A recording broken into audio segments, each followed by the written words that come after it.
Good afternoon, everyone. Good afternoon to all the participants, to the panelists. But before we start, before anything else, would like to give you some guidelines on this event, the focus group discussion. So, may I request for the first slide of our guidelines for this afternoon's event. So, some house rules lang po. No, the first slide.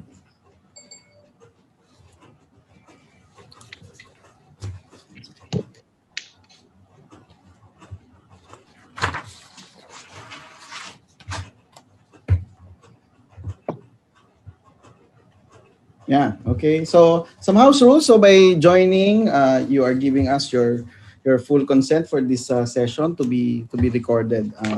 Then kindly change your Zoom name with this format. So agency, position name. So CIAP underscore ED Jeremy Marquez. Then for questions and clarifications, please use the chat box. The questions will be used during the open forum session. So and then after the end of the webinar, please stay for a while for some photo opportunities. And then a certificate of attendance will be issued only to those who have completed the customer satisfaction feedback form. So welcome everyone. Thank you very much for attending this particular focus group discussion. This will be the biggest focus group discussion ever assembled in the history of SIAP. So this is in line with our National Employment Recovery Strategy 2021 to 2022. And there will be a job summit somewhere in May, and this afternoon is the sectoral focus group discussion for the construction sector. So the theme is safe reopening towards recovering, preserving, and creating more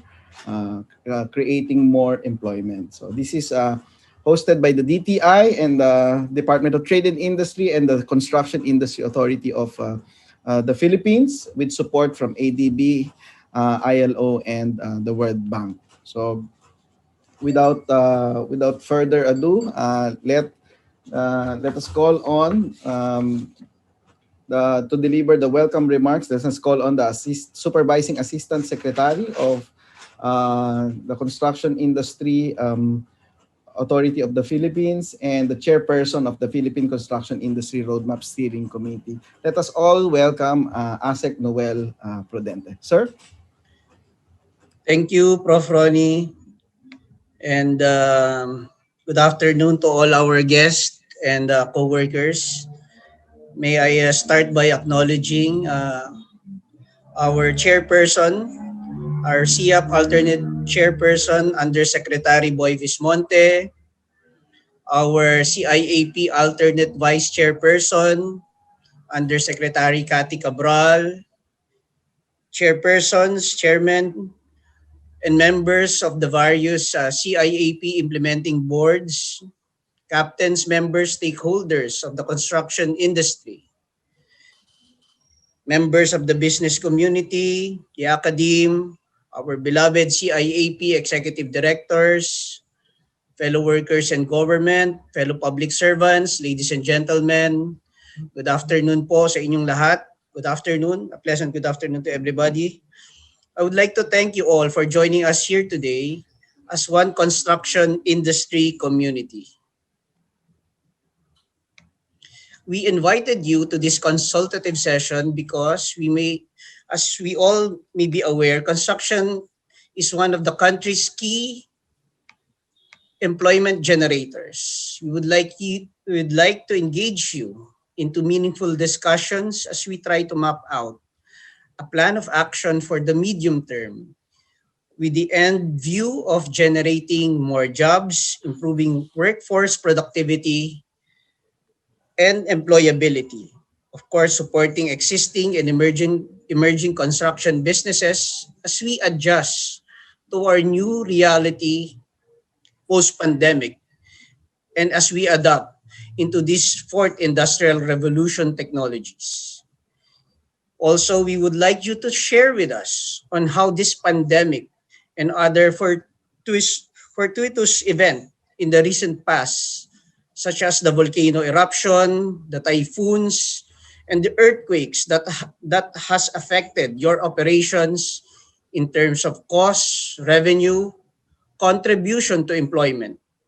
Share with us your best practices and strategies on how you were able to sustain, if you are able to sustain, income of most, if not all, of your employees and workers, how you were able to cope up with this unfavorable business environment. What preparations are you undertaking to at least try to bring your business back to pre-COVID? What would you think is the most significant problem that the government needs to solve to encourage more business or businesses to reopen slowly but safely, to accelerate growth and create more employment opportunities in the construction industry? In government, we are not here to promise or give instant solutions brought by the disaster. But this exercise will help us value information that will help you, to help us in government to craft programs and policies responsive enough to current and emerging needs, especially in the construction industry. Thank you very much for giving me this opportunity to be with you all this afternoon. Let us pray together as one community, one construction industry community, for the well-being of our friends, families, who in one way or the other is affected by this pandemic. Again, a pleasant good afternoon to all distinguished guests.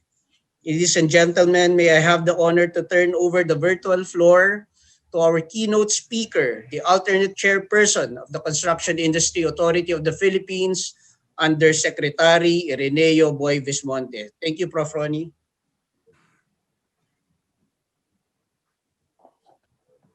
Thank you, Asek Noel. Thank you, sir. Good afternoon. Yeah. To our distinguished members of the Governing Board of the Construction Industry Authority of the Philippines and the implementing boards, to the construction industry captains, players, and stakeholders, CF officials, fellow workers in government, distinguished guests, ladies and gentlemen. Magandang hapon po sa ating lahat. A healthy and resilient Philippines. This is the focus of the updated Philippine Development Plan. We need a whole of society approach to achieve this by expanding economic opportunities and improving the capability of Filipinos to adapt under the new normal.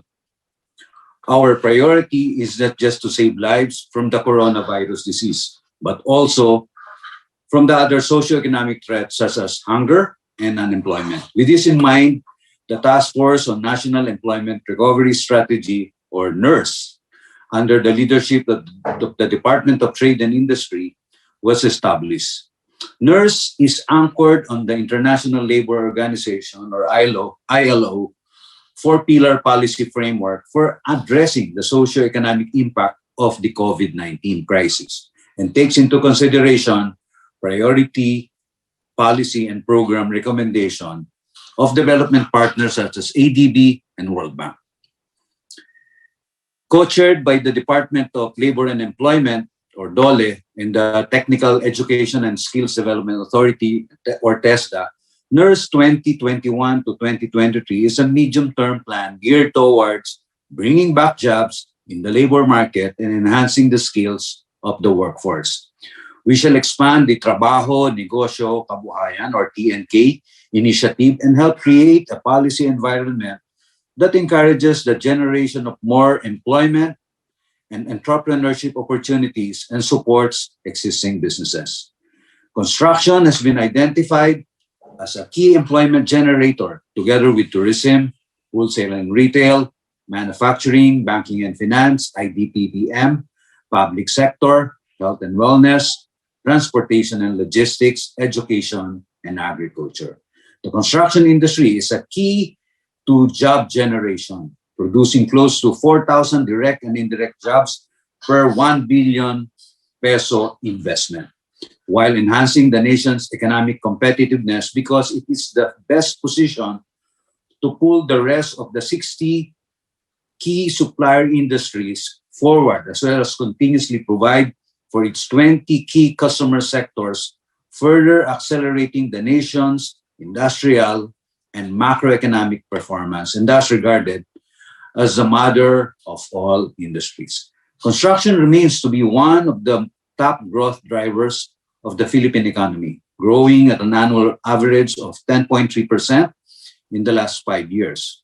Although the Philippine economy contracted by negative 9.5% in 2020, construction still contributed 13% to the GDP in terms of national spending and 6.3% in terms of gross value added. Despite a 30% negative growth of the construction industry in 2020, the industry still managed to contribute 10.1% to the country's total employment, or about 4.15 million jobs as of January 2021. Finance Secretary Carlos G. Dominguez is optimistic of a faster economic rebound in 2021. The timely approval and implementation of the 2021 national budget under the theme Reset, Rebound, and Recover, amounting to 4.5 trillion pesos, and the implementation of crucial infrastructure projects under the Build program shall significantly push the country's economic growth even beyond 2021. The Philippine Construction Industry Roadmap 2020 to 2030 we launched in 2019, and its action agenda we launched in January 2020 without a thought of looming global health pandemic, envisions a total construction growth value of 130 trillion pesos by 2030 and an 80% increase in available jobs from 3.9 million low-skilled to 7.1 million highly skilled workers. But COVID-19 happened. But I'm still confident, though, that with the implementation of the roadmap and the firm commitment of all stakeholders, the construction industry will remain one of the main contributors to the Philippine economic recovery and growth, providing a competitive, job-generating, and level playing field for local and foreign players. Why? Because of this pandemic, we're still a nation of 110 million Filipinos within the demographic sweet spot, so-called, expected to continue for more than 30 years. Our working population is relatively larger than the population of our dependents, providing exciting opportunities for further economic growth across business sectors, requiring construction of structures and infrastructure. With both TESDA and the Construction Industry Authority of the Philippines as members of the TTI family, we shall develop a skills framework for the construction industry that will ensure skills and competencies match industry needs, adopting fourth industrial revolution technologies to increase productivity and attract younger workforce. We are in the final stretch of this administration, and it's crucial for the industry to leverage on the government's drive on infrastructure development by ensuring that the key programs to support the implementation are in place. To this end, the Construction Industry Authority of the Philippines is in full support of the various legislative initiatives currently filed before both houses, such as the proposed amendments to the PPP law and the proposed 30-year National Infrastructure Program. We are also gaining a lot of ground in terms of digitalization of our services to make it easier for our businesses to establish and expand operations in the construction sector. I certainly look forward to a healthy exchange of valuable insights this afternoon as we try to identify policy and program interventions that we need to carry out as an industry. Our road to recovery is still under construction, but synergy will drive our desire to bring the industry to its peak performance. As we said in the roadmap, and I quote, the future of the construction industry will be very much dependent on the sequence of actions that will be undertaken by industry stakeholders. The whole is greater than the sum of its parts. And so let us work together so we can thrive in the new normal, future-proof the industry, and hopefully revive our pre-COVID growth momentum towards a healthier and more resilient Philippines. Magandang hapon po sa ating lahat. Thank you very much, Yusek Boy Bismonte, and Asek Noel Prudente. So, and thank you very much for reassuring our industry that the potentials for our construction industry is still there.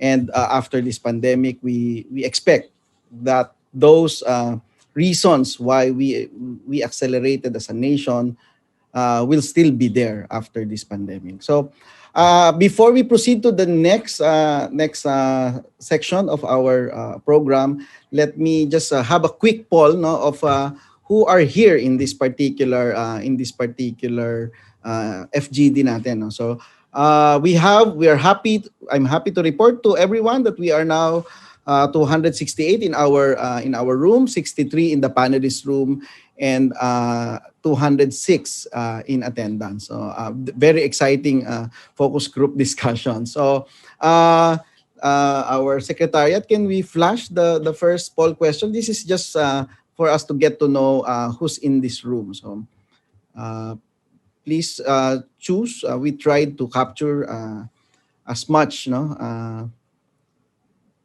classification. So government, private contractor, academe, consultants, developers, private others, which we have also the banking industry, the investment banking here attending our session. So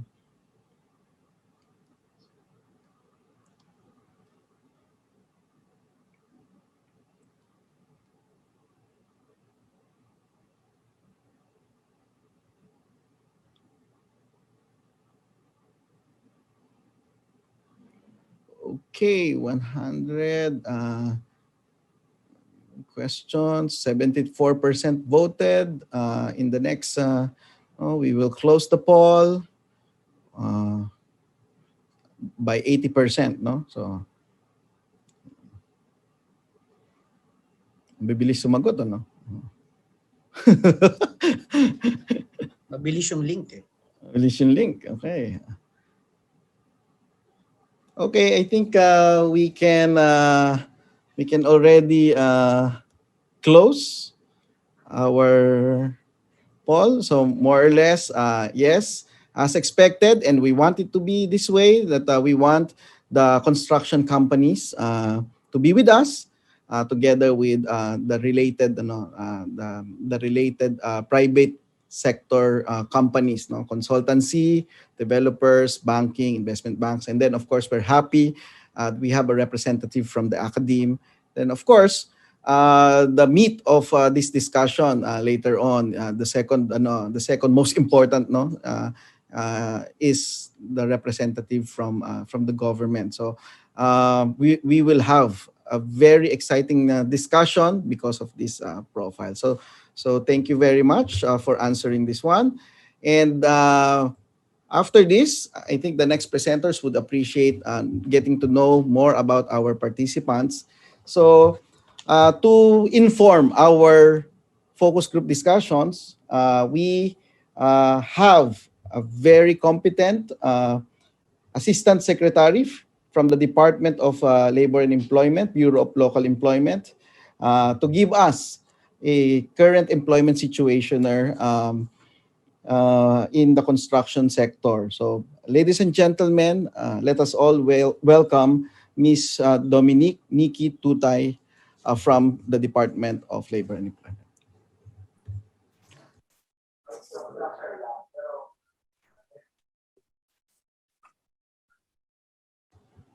Okay, thank you, Sir Ron. Can everyone hear me?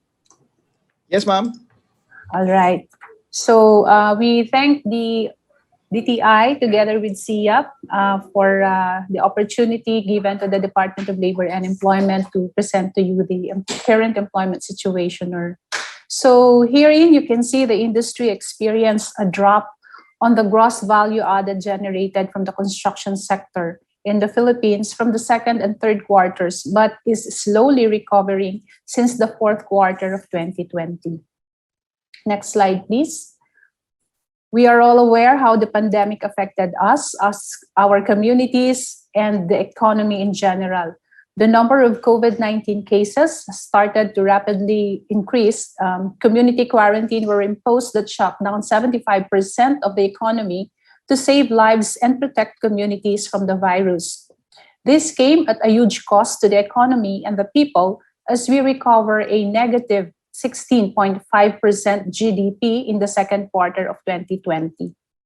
The government, as it implemented its recovery program, both at the social and economic levels, slowly recovered by negative 11.4% in the third quarter and negative 8.3% in the fourth quarter of 2020. The national government is currently working towards a V-shaped recovery with an economic forecast for 2021 adjusted to a positive outlook of between 6.5 and 7.5%. But this may be readjusted again as we are now in the 2 weeks ECQ period. Next slide, please. Next slide, please. All right. We can see in this slide a general picture of the labor market based on the Philippine Statistic Authority's labor force survey. Our country registered records highs and lows in our key employment indicators last year, with employment rate at 89.8%, while unemployment rate is about 10.3% based on the average of the 4 labor force survey rounds conducted by the PSA. This is the lowest and highest respectively since 2005. As we further reopen the economy, we continue to see signs of recovery with reference to the preliminary results of the January and February 2021 labor force survey. Said results tells us that we are on track in getting back most of the jobs we have lost due to COVID-19 and the quarantines. The gradual reopening of the economy allowed more people to rejoin the labor force. As a result, some 1.9 million jobs were restored, translating to an overall employment level of 43.2 million in February 2021. This means that we have surpassed our pre-pandemic employment level of 42.6 million in January 2020. But much remains to be seen as we are just in the first quarter of the year. Next slide, please. Reflecting on the sectors of the economy that were open further, the services sector where construction, or it should be the industry sector where construction is part of, showed signals of rising economic activity. While a drop in employment levels was observed in February 2021, we are looking at construction as a sector that will contribute to the economic recovery upon the resumption of business operations of most projects in the industry upon the gradual easing of community quarantines. Focusing on employment levels in January and February 2021, we could see the slight changes in the number of full-time employed or those who were employed on an average of at least 40 hours or during the reference week. Same trend is observed when it comes to the number of part-time employed. The PSA reported those with a job but not at work, or those who are either not at work or on leave during the reference period, which we may also partly associate to the implementation of the flexible work arrangements. But in the case of the construction sector, it could be a scenario of a project that has already ended. Next slide, please. Based on our administrative data from March to December 2020, around 7,797 establishments in the construction industry reported the implementation of retrenchment, permanent closure, flexible work arrangements, and temporary closure. Around 346,237 affected workers were also reported to the DOLE. As we can see in the slide, majority of the establishments were implementing temporary closure, followed by flexible work arrangements, retrenchment, reduction of workers, and permanent closure. Next slide, please. Based on our administrative data from January to March of this year, around 1,121 establishments in the construction industry reported the implementation of retrenchment, permanent closure, flexible work arrangements, and temporary closure.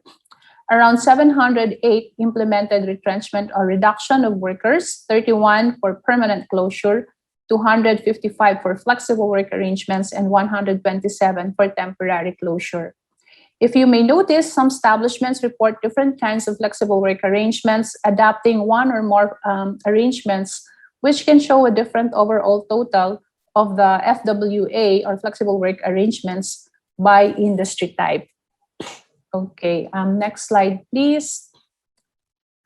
Around 70,972 workers were affected by the implementation of retrenchment, permanent closure, flexible work arrangements, and temporary closure for the first quarter of 2021. Next slide, please. We have adopted some financial support to those who have been affected by the COVID-19, and this is a 5,000 financial support under the COVID Adjustment Measures Program. So for the implementation of the camp under Bayanihan 1, the DOLE was able to assist 40,240 workers from 1,179 establishments in the construction sector, and majority of these are coming from Regions 3, the National Capital Region, Region 7, and also Region 10. For camp under Bayanihan 2, we were able to assist 55,823 workers from 1,459 establishments, and majority are coming from the NCR Region 5, Cordillera Administrative Region, and also Region 10. Next slide, please.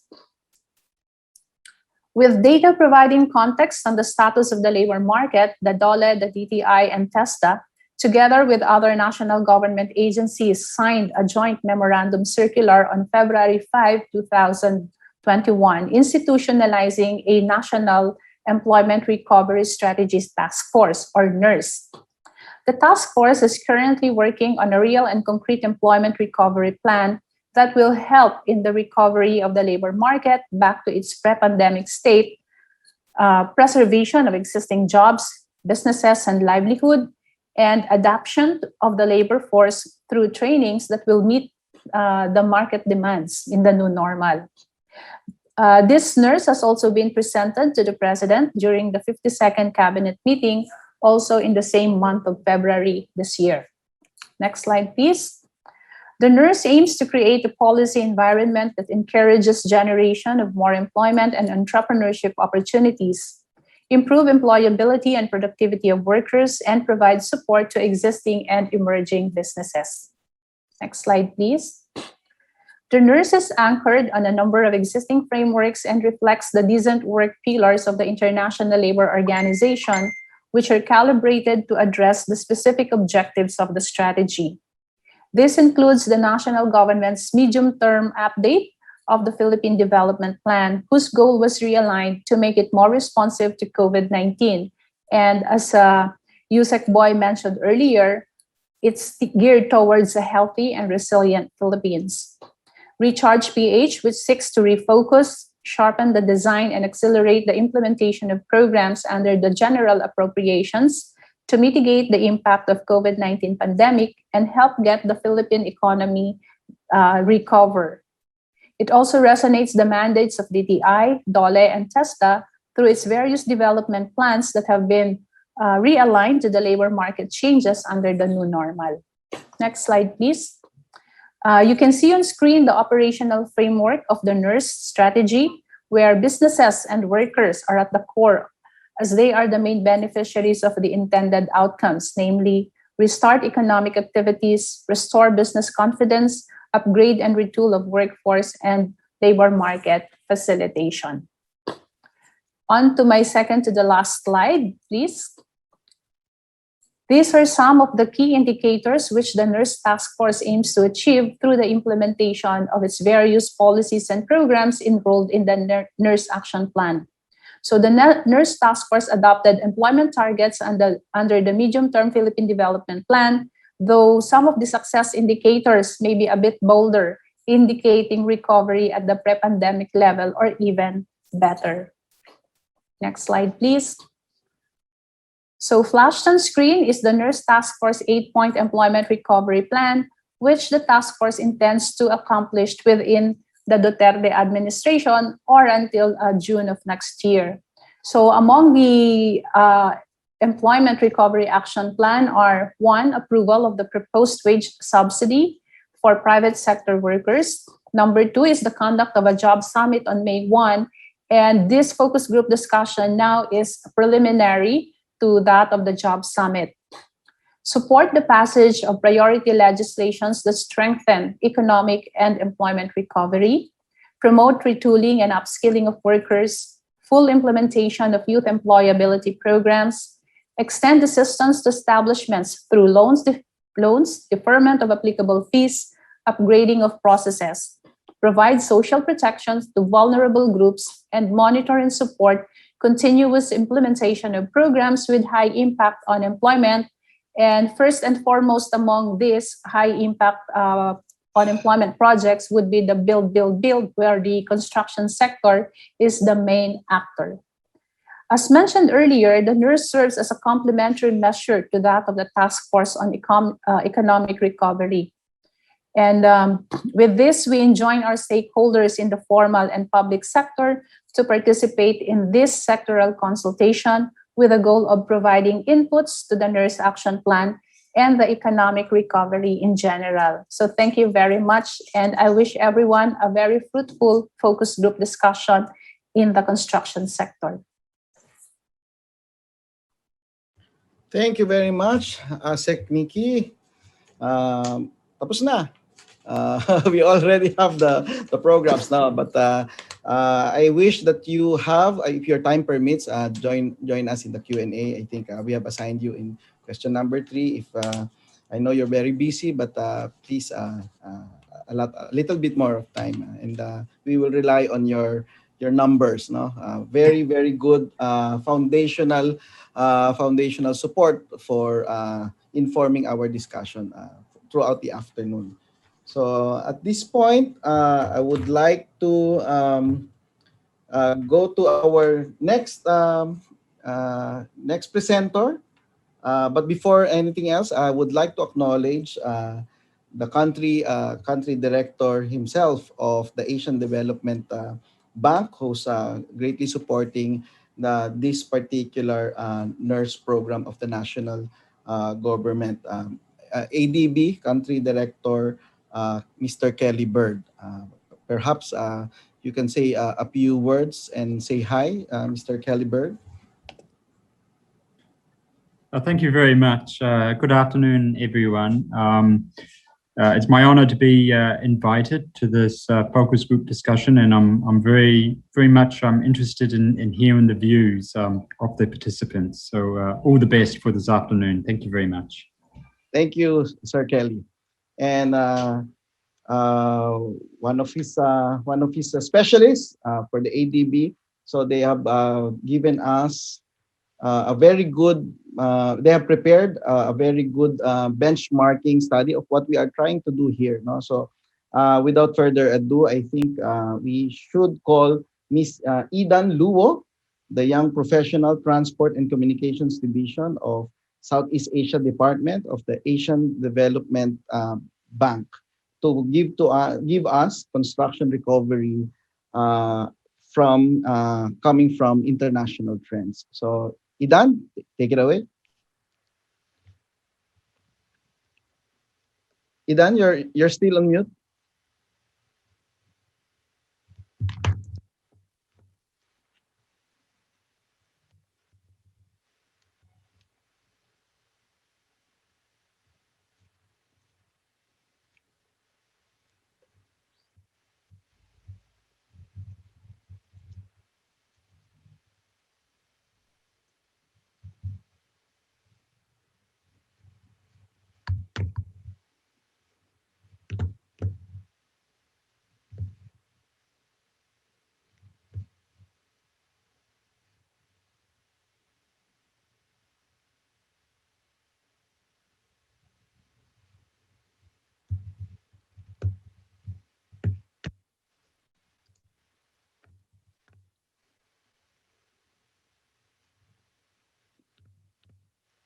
Hello?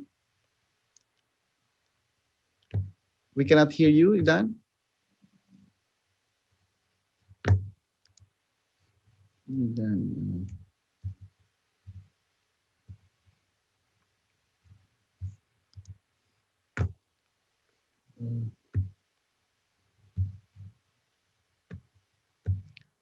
So while we're Sorry, can you hear me now? yeah, there. My apologies for the technical issue. Okay. Yeah, thank you very much. Good afternoon, everyone. I'm very glad, very honored to be here to join the focus group discussion and to give a brief presentation of the construction recovery international trend. Well, actually, I was about to give an outlook of the economic situation and then overview of the labor market with some international practices. But I believe the overview of economic and employment has somehow been already covered. So I will be focusing on the international practice specifically. And last but not least, I will share some like trends or actions required that we observed in the construction industry specifically on a global base, of course. Please, could you share my screen? Share my presentation. Next slide, please. Okay, then this is similar to what we have seen just now. Well, obviously the pandemic hits the economy significantly, which is even worse than the previous Asian financial crisis in 1997 and global financial crisis in 2008. While the GDP last year dropped about 10%, as mentioned before. But actually, before COVID, the Philippines is among the best growing economies in Southeast Asia, with a target to achieve upper middle income country by 2022. Next slide, please. So from ADB's point of view, there are various forecasts for Philippines in the year 2021, ranging from 4% to 6.5%. But bear in mind that's compared to 2020, not even back to the pre-COVID level. So still a very challenging topic for us. ADB expects a very fragile recovery in 2021, considering that first, the unexpected surge in widespread in communities for the delayed safe opening and economy. That's what kind of we are experiencing now. And secondly, the recovery in business and consumer confidence remains fragile as well. Speaking of the source of growth in 2021, increased public spending, including infrastructure. This is highly related to our construction industry. Then improvements in exports, recovery in household spending, and last but not least, the private investment, which we'll try to cover in our construction sector as well. Next slide, please. I believe the audience should be familiar with the unemployment rates. This is just to show a trend of the last few years. Next slide, please. But remember that there is a hysteresis in the labor market. Speaking of the pandemic in the labor market, the impact of pandemic in the labor market, 1.7 million wage jobs lost, including both private and public sector. More than 400,000 workers shifted to informal jobs, and the unemployment remains elevated above long-term trend. Also, for those who are still employed, the hours of work reduced significantly. Then the possibility of hysteresis in the labor market, which means unemployment remains high in the long term, even when the economy is recovering. Here are some initial reasons of sort. Workers and new job seekers lose skills from being unemployed for a very long time, a long period of time. And also shift in skill requirements creates a mismatch in the economy. Next slide, please. So in addressing this, here's a summary of some good practices we found globally. First, in the business support, the common practice includes subsidies, interest-free loan, which is quite popular among the construction enterprises, as well as the grants to help the enterprise to improve the competitiveness and also to adjust to the new normal, though it's a bit long-term strategy. In regards of employment, training programs, skill fundings, and social insurance, and new schemes like paid sick leave and flexible working arrangements, it's among the very popular topics that we found globally. Next slide, please. Then let's have a closer look at the construction industry. Actually, global-wise, pre-COVID, construction contributes to 7.7% of the global employment and 13.4% of the global GDP, according to International Labour Organization report. And Philippines actually is also sets infrastructure investment up to 7.3% of GDP, which is quite aggressive. Construction actually is typically very vulnerable in the overall economy, given its nature. But at the same time, we believe it's also crucial to stimulate the recovery. Well, COVID has had a very uneven sectoral impact across countries and subsectors in construction. For instance, construction sites in many countries, as you know, have been shut down, and but they are also among the first to reopen in early phases. But many sites that are reopened have faced disturbed supply chains and operational restriction. However, in some very small subsectors, which they look probably fine or even better than before. For example, the construction for emergency facilities and hospitals in China and Italy.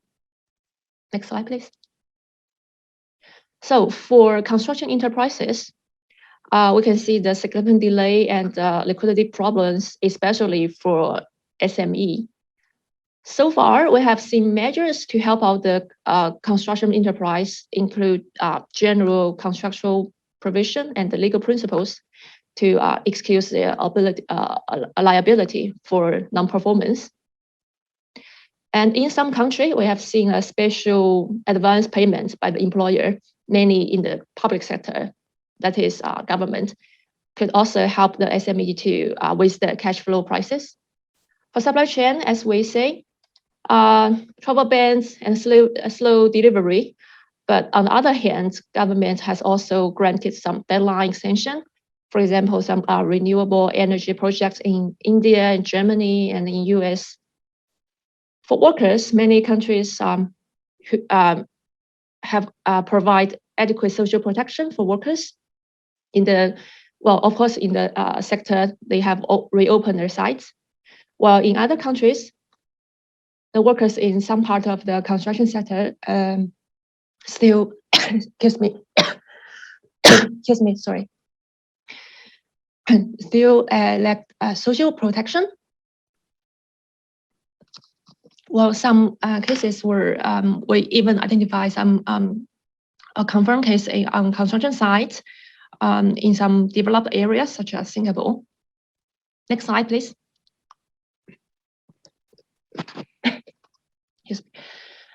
So speaking of the trends, of the global trends, in short term, organizations across the industry are shifting to remote ways of working. For instance, engineers and designers are relying even more heavily on the digital collaboration tools such as BIM, building information modeling.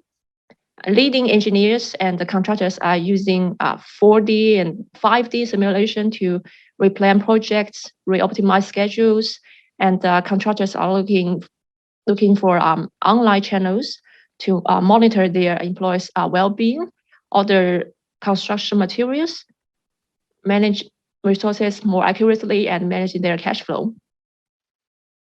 On the other hand, contractors are also building inventory, securing critical materials and long lead items, and also identify alternative suppliers. Long-term wise, industry players are already starting to vertically integrate to increase efficiency as a road to standardization and control of execution. For example, in real estate, many vertical integrated players are emerging with new business model. Either traditional or non-traditional partnership are more and more popular recently. The industry faced a shortage of skilled laborers before the crisis, as mentioned before. With the rolling physical distancing measures and restrictions on cross-border movement of labor, skilled labor shortage will become even worse, as we expect. And the case for digital tools that are proven to increase the productivity, such as 4D simulation, workflow management, real-time monitoring, and advanced schedule optimization, will become even stronger. For similar reason, we have seen the increase in R&D spending, focusing on the advanced construction materials such as high-strength concrete, self-healing materials, and fire-resistant materials.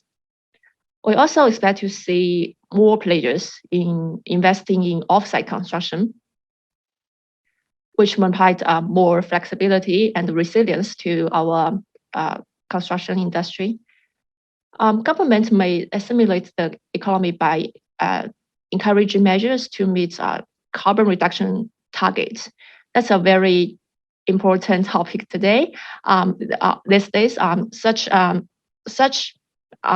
topic might come in shape of a combination of policy change and direct public investment.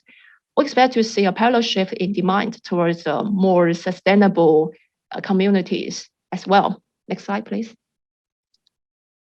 So speaking of the green and sustainable investment, according to a recent IMF working paper, the estimated multiples associated with green spending are about 2 to 7 times larger than those associated with non-eco-friendly expenditure. Well, that is to say, imagine if there is 1 million peso investment in a clean energy infrastructure, the total GDP as a result of it generate would be, say, like 2 billion pesos, and which could substantially stimulate the employment as well. Next slide, please. So we've seen the trends globally, and to achieve the recovery in the long-term goal, there are still a lot of actions need to be taken. For example, for construction companies, it could include accelerate rollout adoption of digitalization, invest in culture and the skills required, building a control tower across the portfolio, both the supply chain resilience, redeploy capital and resources, identify opportunities to shift to off-site works. And finally, getting closer to their customer to know their real needs. Last slide, please. Yeah, for short term, there are some urgent actions, include open dialogue of immediate relief measures. It's kind of what we are doing now and today. Define faster and simpler procurement models. That's particularly important for infrastructure sector in the construction. Deploy new financing model to get private sector more involved. Support workforce redeployment to construction from other industry. That's quite related to the nature of the construction, which relatively requires a bit low skill and shorter time of training for currently. Protecting workers on the construction site and during committing. Then lastly, focus on a small project for fast delivery. You know, sometimes the big projects could take a very long time for procurement. So for short term, focus on a number of small projects will be the most more efficient way of recovery. So that's all from my end. Hope it provides some hints to the later discussion today. Thank you very much. Back to you, Chairman. Thank you, Eden. Thank you, thank you. Very much. We very much appreciate this research. I know that you needed more time, no, to really present the details of this research, but thank you very much for compressing them. And to those who are asking whether you'll get the copy of her presentation, yes, and that would be of great help to your companies as well. A lot of those suggestions are very, very timely right now, especially for this discussion and for the strategies of the companies. No, so before we proceed to the actual Q&A, question and answer portion for the panelists, just like to, of course, acknowledge that there will be a technical resource person as well from the Asian Development Bank, Mr. Alain Morel, the resident country specialist of the Asian Development Bank. I'll give Alain some 10 seconds to say hi. He's a very shy person. Hi, Alain. Thank you very much, Ron. Thank you to DOTI and SIAP for cooperating with us on this. I just want to greet all the officials from the government, the USEX and ASEX, and from DTI, DPWH, DOLE, and no, thank you very much. And I want, of course, to greet all the participants and to thank you for your contributions. We have received already a lot of reactions and answers, and this is extremely interesting. Thank you. Thank you very much. I wish all of us a fruitful discussion this afternoon. Thank you. Thank you, Alain, for the information of everyone. Alain was also present during our January Industry Congress last year. No? So he has been supportive of the construction industry. So he will be here to answer some of the questions if we have from the ADB side. No? So then let's now proceed to the panel discussion. We are some 10 minutes, no? We're just 10 minutes late from our regular programming. So, okay. Panel, some discussion guidelines before we, well, first, So, well, first and foremost, this is not a conference. This is a focus group discussion. So, this is in a way both a reunion and a serious discussion. No? So this is the closest thing that we can have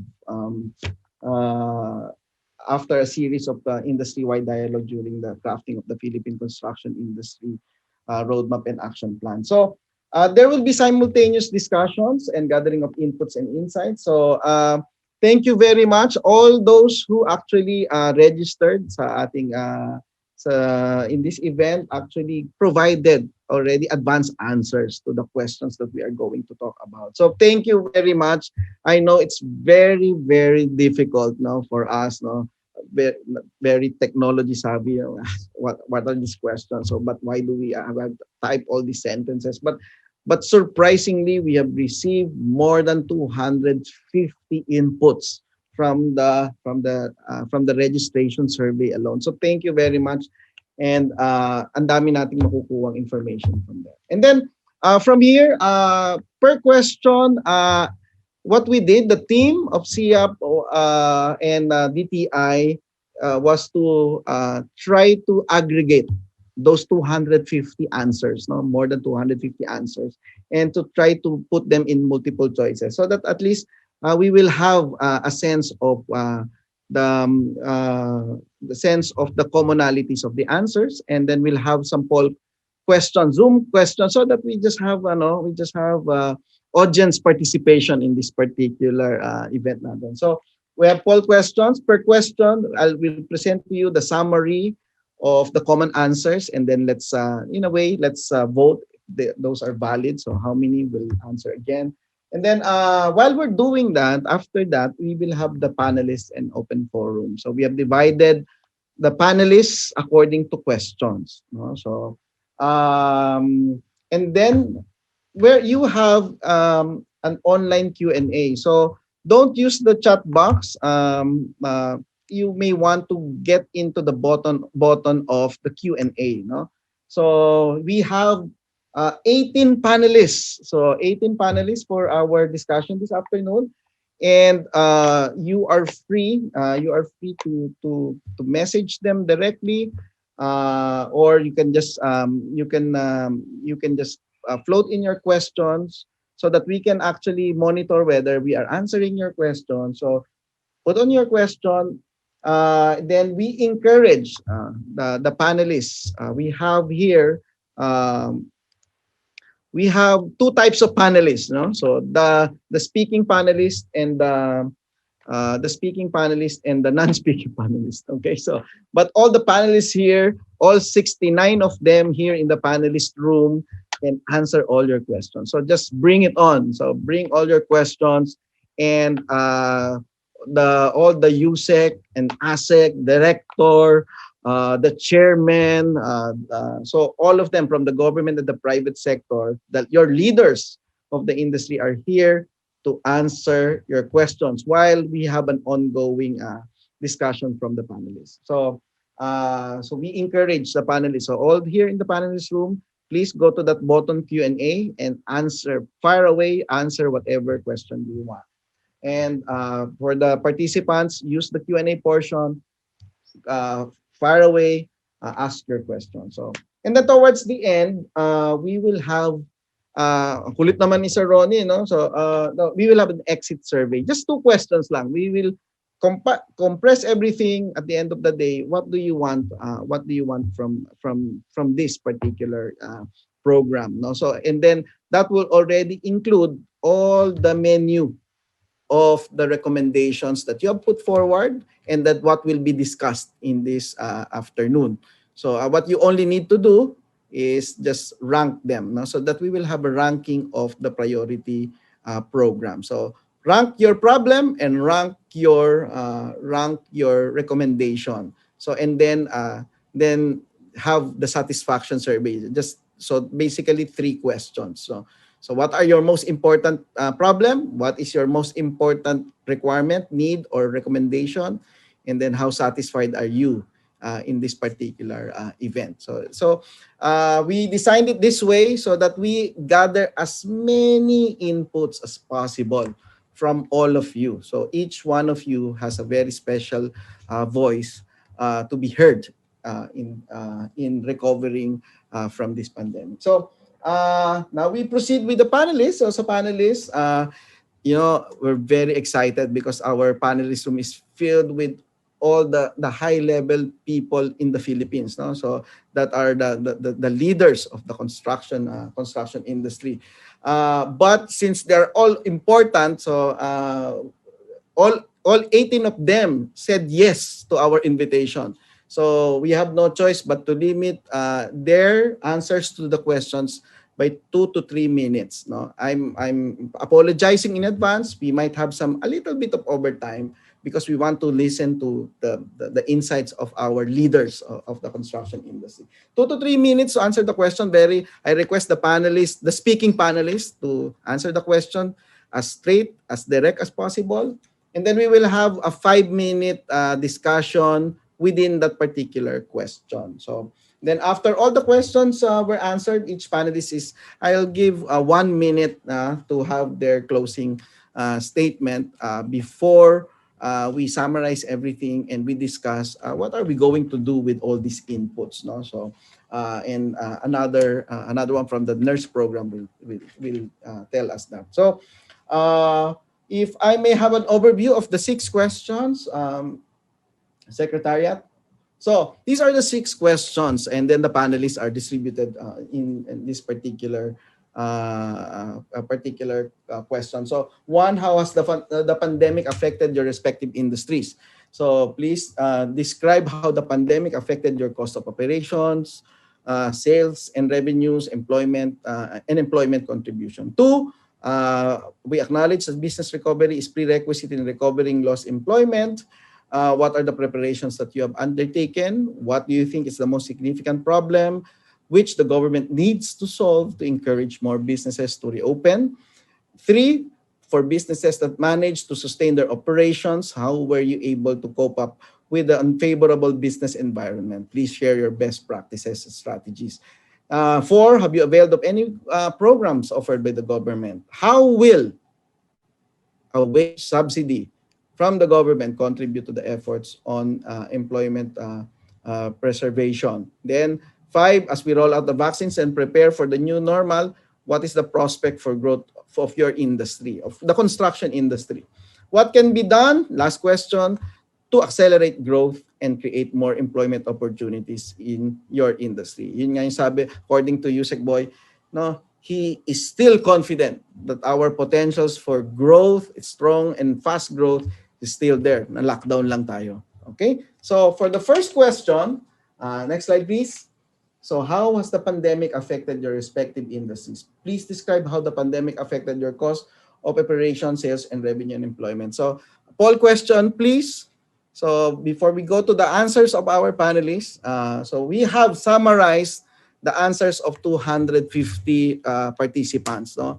And we hope, so please forgive us, yung mga nakikinig dyan, please forgive us if we're not able to capture, summarize some of your answers. No? Please put on the screen our poll question. So to the so please so these are the summaries, no? So and then please just for the benefit of everyone, let's have some poll answers to this one. So please describe how the pandemic affected your cost of operation, sales and revenue and employment. So there are actually three sub-questions. No? One is on cost. What happened to your cost? Second is in terms of revenue. What happened to your revenue? So sa cost, they said significant increase in operating costs due to health and safety protocols. So providing transportation, providing the additional vitamin C's, antigen tests, RT-PCR tests, etc. So and then increase in raw material costs due to broken supply chain. So nawala yata yung supply chain due to broken supply chain. Okay, and then in revenue, a lot of you, there are several possibilities. So many versions of this of answering this question. So one, very very proud, no impact on revenues in 2020. No impact on revenues in 2020. By the way, you can select as many as you want. So and then no impact on revenues in 2022 onwards. Significant reduction in 2020. Significant reduction in 2021 and still significant reduction in 2022.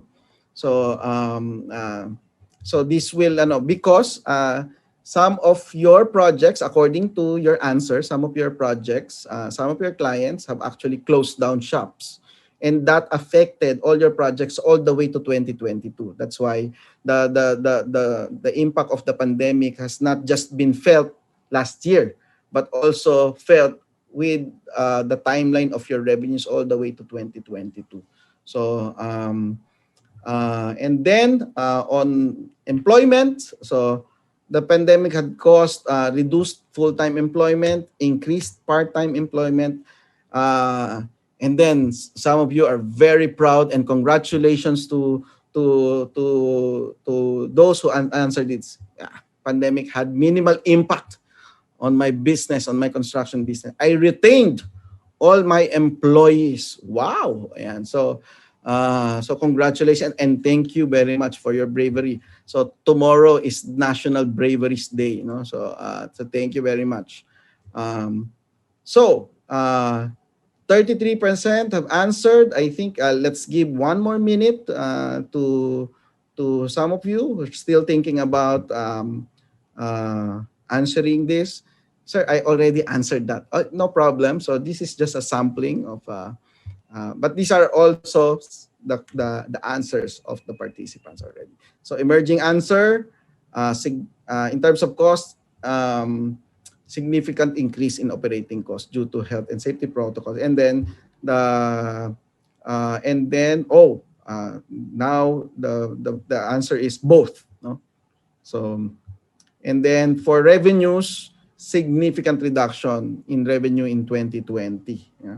And then next would be significant reduction in 2021. Okay, so some are already feeling the heat for 2022 projects.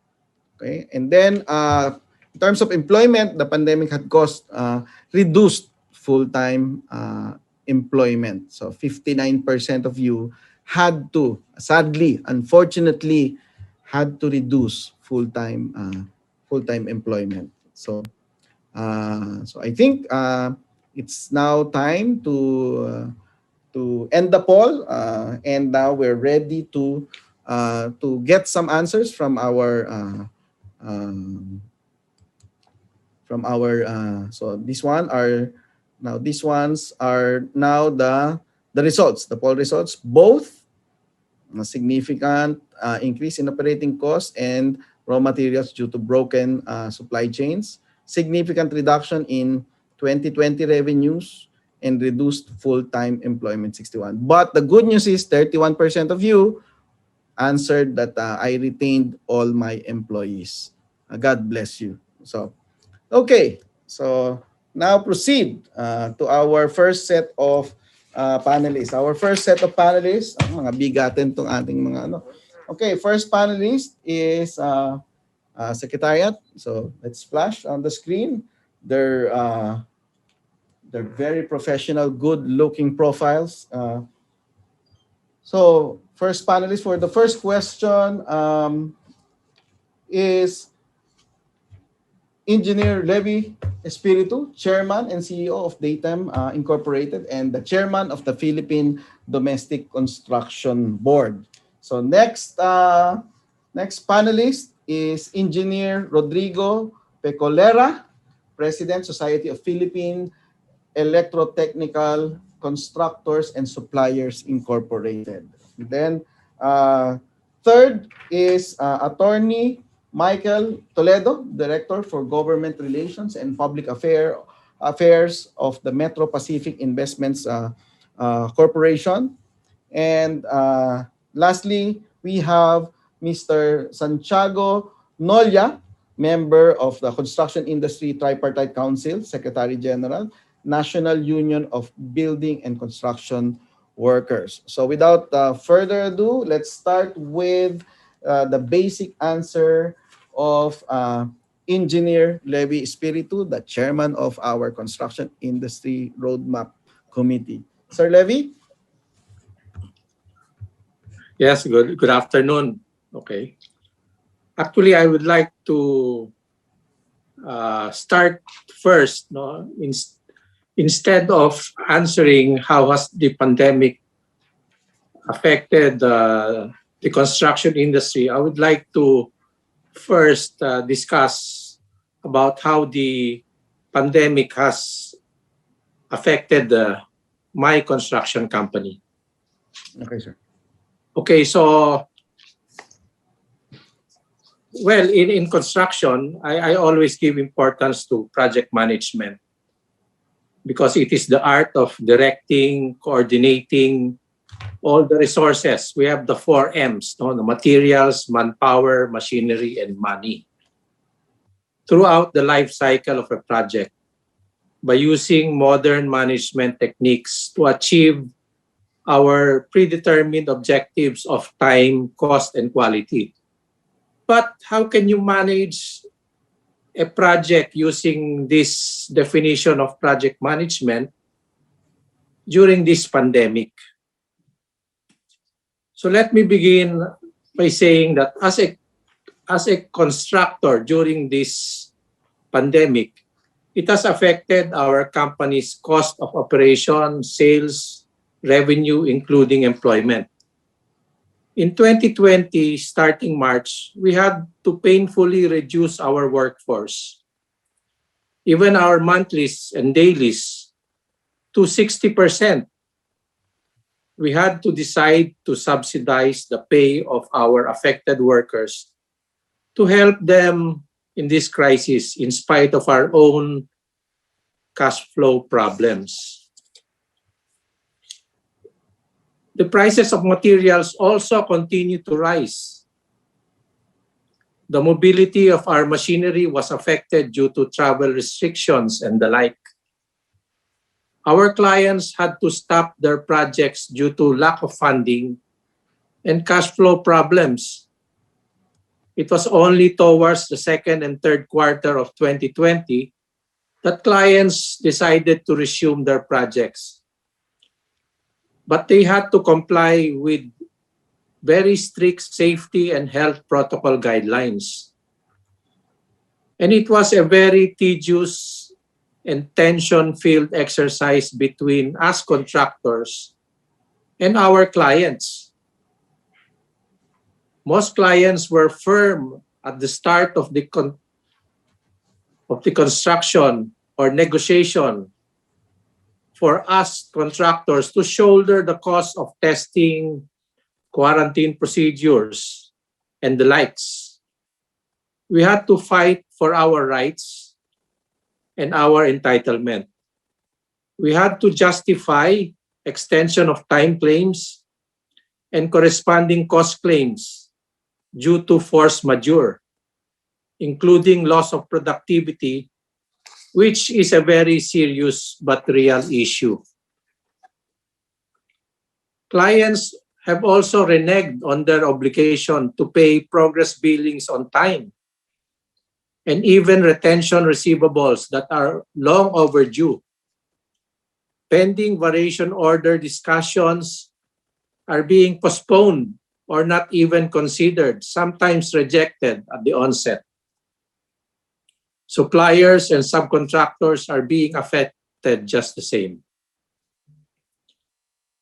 With respect to the workforce, our workforce has been depleted. Workers refuse to report for work and just are satisfied to stay in the provinces.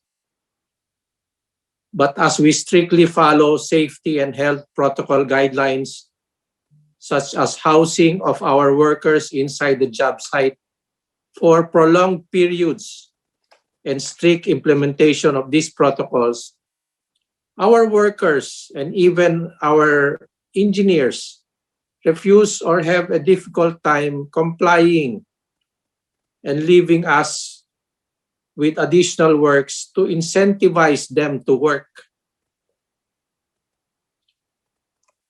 But productivity has also been tremendously affected due to safety distancing or fear of being sick, which is really a concern.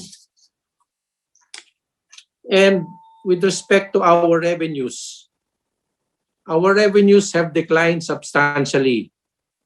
Our contract revenues for 2020 was reduced to 3.3 billion versus a target revenue of 10.3 billion, or a 32% contraction. Operating expenses is 2.8 billion or 85% of revenues versus our target operating expenses of only 77% of the revenues. Actual net income of 15% was reduced to 5% or even less, or a 10% decrease. And this pandemic has really affected the construction industry unimaginably. It has affected our business by all of us, and we are all in a survival mode just to get our companies through these hard times. So I guess the experience of my company by this pandemic is parallel also to the effect of the pandemic to the construction industry. And I would like to just summarize the effect of this to the construction industry in my later discussion. Thank you very much.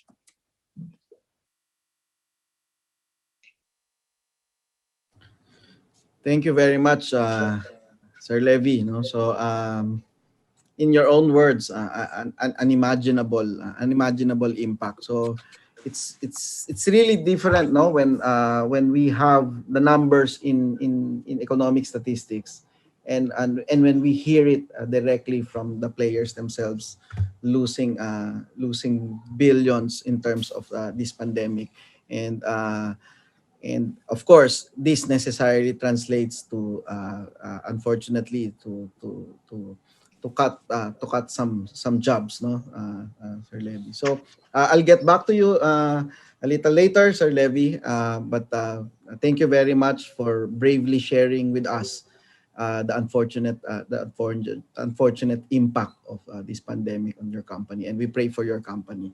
So for our next panelist, I would call first Attorney Mike Toledo of the Metro Pacific Investments Corporation. Sir Mike? Magandang hapon po sa inyo lahat. A pleasant good afternoon to all the distinguished members of the panel, our friends, of course, from the government na palagi po namin kasama sa aming mga projects, and of course to all the participants in this very important and very timely forum. Let me just allow the short period of time given to us to share with you perhaps the learnings of the Metro Pacific Group or the MVP Group with respect to this pandemic. But essentially, the learnings can be summed up in two words: transform and perform. We had to transform our businesses, led of course by PLDT and SMART, and all the other businesses, Maynilad, Meralco, the Tollways Group, the Hospital Group, the Logistics Group, to go really full digital. And I think I did not elaborate on that. We had several announcements and press releases on that. And we do know, now more than ever, how important digital is. While there has already been really a move towards digital, the pandemic has really accelerated it exponentially. And alam po natin kung gaano ka-importante or how important the digital infrastructure is. So let me just, and the second, if I may, and the second learning is performing or performance. So we had to keep the business going. Alam namin, we all know that in a pandemic like this, we need to provide and continue to provide the basic needs of our people. And what are these basic needs? Connectivity, communications through PLDT Smart, power through Meralco to power our homes, to power our offices, our factories, our hospitals, and the COVID facilities. Water, the importance of water, of course, cannot be understated. Tuloy-tuloy po yun. Ang tollways po natin, ganun din po. We continue with that. Our hospitals and our news and communications outfits like TV5 and the Philippine Star, who continue to come up with important announcements regarding the pandemic. Let me just perhaps to start very briefly on, for example, on the toll roads. Let me just say that the pandemic, of course, definitely has reduced the demand for expressway services, approximately about 30% in 2020, and because of mobility restrictions. However, despite that, we still continue to make sure that the tollways are properly maintained. Definitely, there were disruptions. There are also disruptions as far as project completion timelines are concerned. There was also disruption with respect to construction materials, with respect to foreign consultants and experts coming in. Like, for example, our bridge that's being built now in Cebu, the Cebu-Cordova Bridge, there was some delay.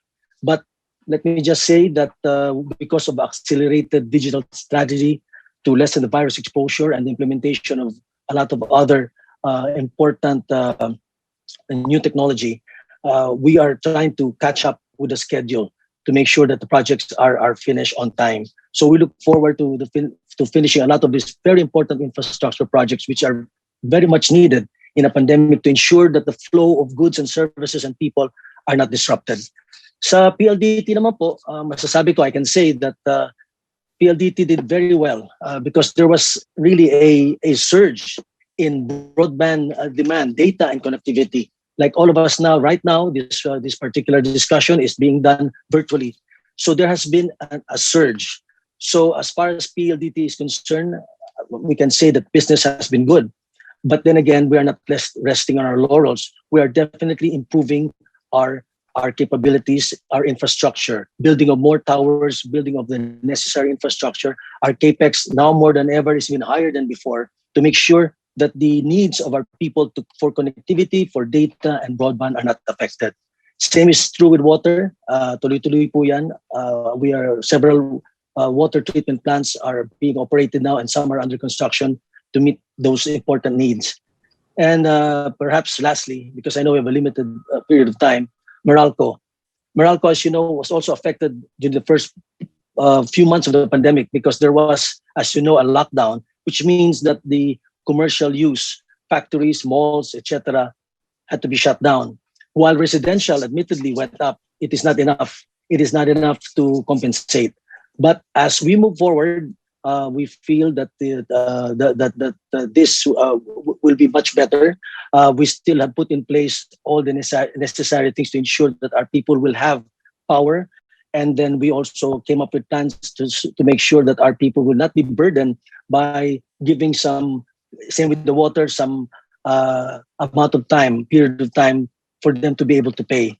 So all in all, to sum it up, we have been working strongly with government. All our companies under the leadership of our chairman MVP have been working closely with government to fight this pandemic. And at the end of the day, to provide our people the basic needs much needed as we continue to fight this pandemic. And lastly, employment continues. We kept our people. That was MVP's mandate from the very beginning. Walang iwanan. Nobody's going to be left behind.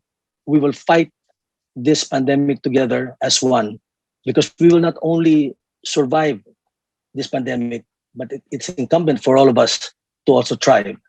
So yan po, in such a short time, yan po ang what I can share, the experience of the group.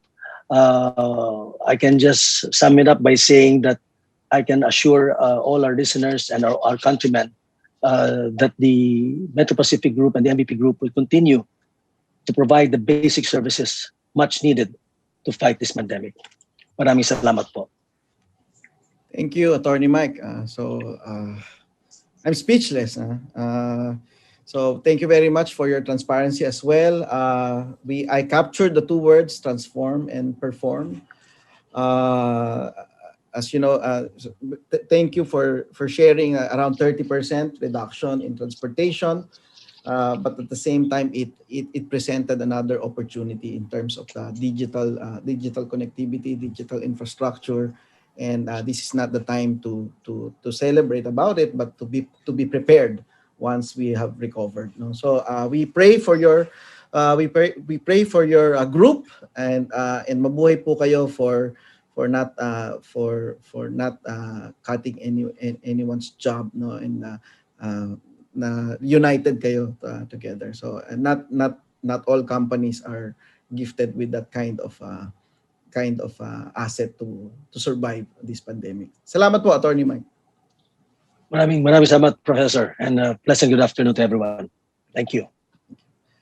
So next in our list is Engineer Rodrigo Pecolera of Specs.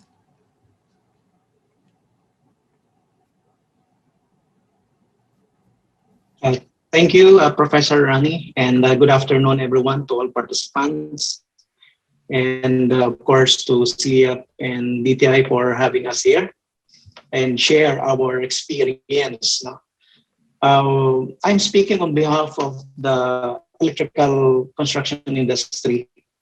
So basically, to share some numbers in terms of in terms of the cost for the electrical and commercial project, and as well as effects of the electrical materials in the construction business.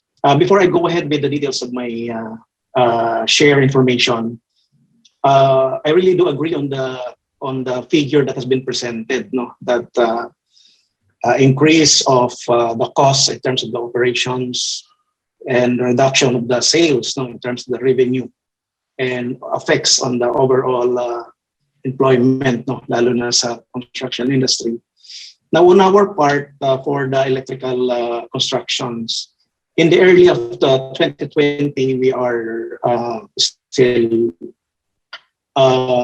within the line of having our business.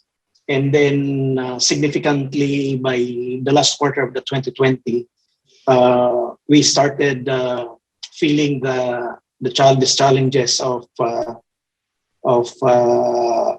having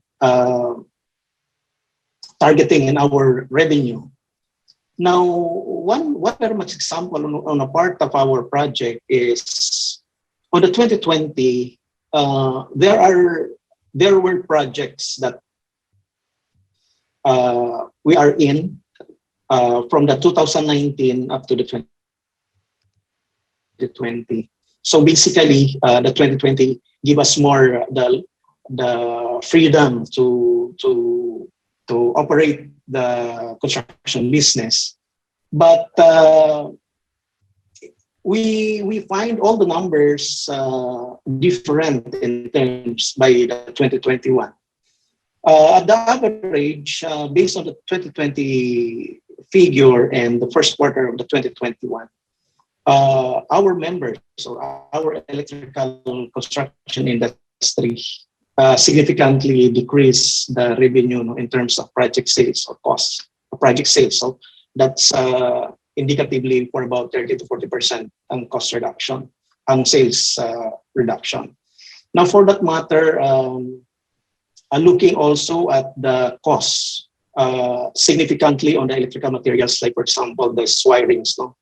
The cost of the copper on the global markets basically it's really raised up to 12% of last week. So this add up additional cost for us, no, sa electrical construction between 20 to 30% of that matter. Now, electrical contractor and suppliers, in general, we were affected by all this pandemic. We were affected in the sense of because of the revenue target, because of the increase of materials, also increase in the cost of our logistics and operation to comply with the requirements on the safety protocol and all that. And there are only two items that we see that electrical construction is good. One is in terms of the supplies of the electrical materials or equipment, like on the transformers and other major equipment that connects on the power and energy sector. Now, on the other side of project, in terms of the high rise, dito naman talagang ramdam din namin yung effect, yung mga project namin sa high rise, yung mga commercial buildings, because we understand yung mga investors and all that, and that's a big challenge for us electrical contractors for the high rise, because we have our manpower, we have even more higher expenses in terms of the maintaining our person, our team in the project. But of course, all of us is really having problem with getting all these payments from the developer because of all these things. So that's a problem now na hindi kinakarap namin. There are sectors or there are electrical contractors na they are into asking for mga bank loans and others just to survive, no? And continue with the delivering the project. The only significant experience that I would like to share with you is the maintenance services.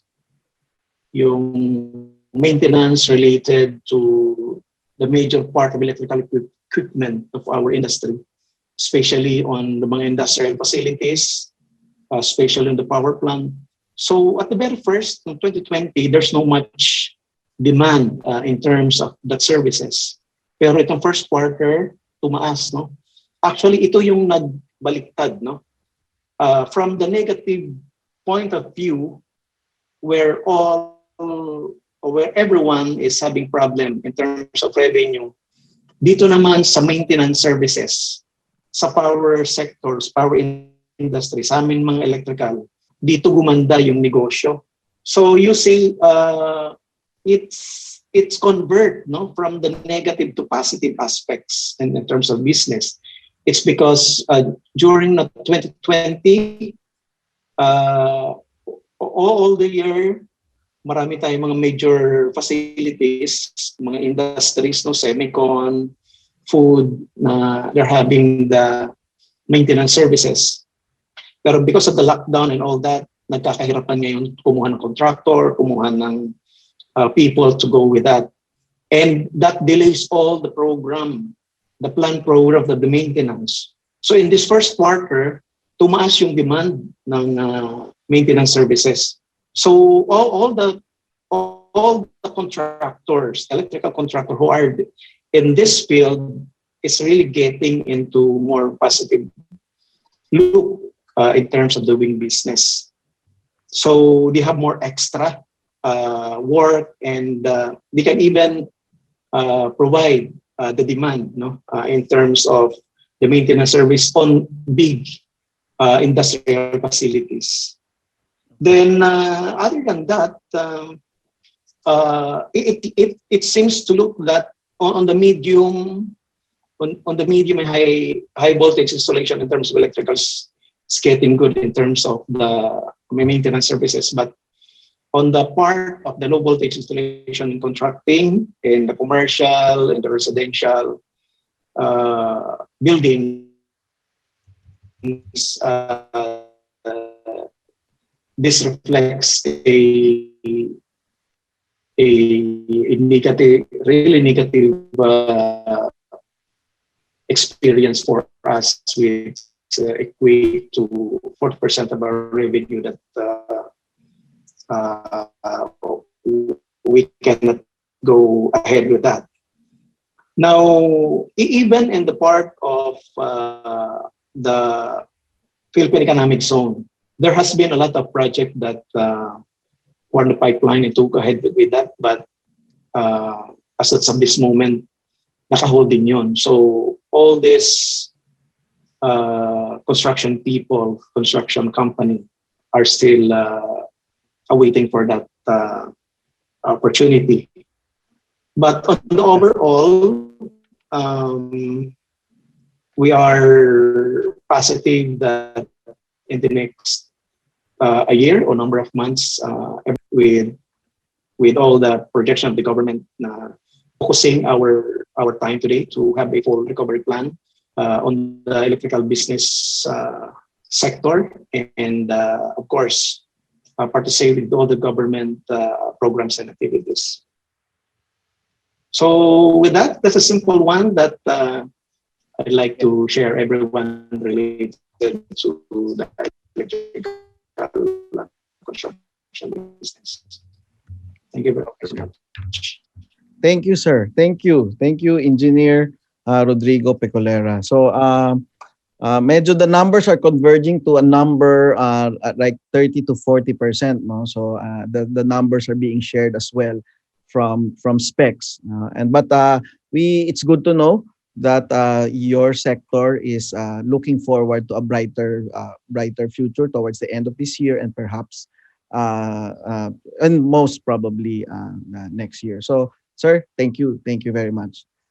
Our next panelist is Mr. Santiago Nolia, member, Construction Industry Tripartite Council, Secretary General of National Union of Building and Construction Workers. Sir? Thank you, sir. Thank you. Naririnig ba ako? Yes, sir. Okay lang ba mag-Tagalog ako? Kasi Yes, sir. No maraming problem. nakikinig sa atin para naman mas maintindihan din ng nakararami. Yes, sir.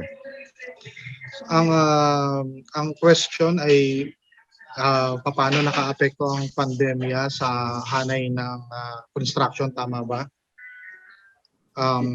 Sa amin, sa construction industry kasi, particular sa labor sector, ang impact ng pandemic, particular sa mga magagawa sa construction, ay hati sa tatlo. Bakit siya hati sa tatlo? Kasi unang-una, alam natin marami na nawalan ng trabaho, which is ito yung economic impact. Sa economic impact, marami ang nawalan ng trabaho, marami ang na-displace. At pag sinabi nating na-displace, syempre walang kabuhayan yan. Nasa bahay lang yan dahil matagal na panahon, ilang buwan tayong nasa ilalim ng enhanced community quarantine. Tapos nung nagbukas naman ng ekonomiya, ay sobrang limited lamang ng pinapapasok. So sa ganun ay ilan lamang ang nabigyan ng pagkakataon na makabalik muli sa kanilang mga kanilang trabaho. So ang impact sa pang-ekonomiyang basihan ay malaki dahil marami ang nawalan ng trabaho at nung nagbukas ang ekonomiya naman ay kukunti lamang ang nakabalik sa trabaho. So ang pangalawang impact nito para sa amin sa mga manggagawa ay yung panlipo ng impact, yung social impact sa amin. Anong ibig sabihin ng social impact? Ibig sabihin nito kasi sa amin ay marami. Alam natin sa bagong labas na data ay lumaki ang bilang o tumaas ang bilang ng mga manggagawang nawalan ng trabaho. So isa sa mga social impact na naging contributory kami, naging ambag kami para doon sa dami o sa bilang ng mga nawalan ng trabaho. Kaya naman syempre hindi natin maiiwasan kasi yung pandemic eh. Kaya ayaw natin o sa gusto natin, nandun na yun eh. Isa kami sa contributory, isa kami sa may malaking ambag kung bakit mataas ang bilang ng mga walang trabaho sa Pilipinas ngayon. Tapos pangatlo, syempre, nawalan ka ng hanap buhay, nawalan ka ng pagkakakitaan. Tapos contributory tayo sa malaking bilang ng walang trabaho. Nakadagdag dito yung marami sa atin dahil wala tayong kita ay pinapalaya sa kanilang mga tahanan.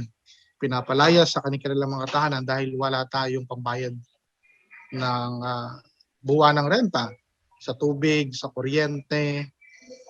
Yung simpleng pagkain nga lang sa araw-araw na dati 3 beses, nahihirapan tayong itawid dahil nga nawalan tayo ng pagkakakitaan. So, swerte na yung makadalawang beses sa loob ng isang araw. Swerte na yon mula nung nawalan ng trabaho ang mayoryang bilang ng mga manggagawa sa construction.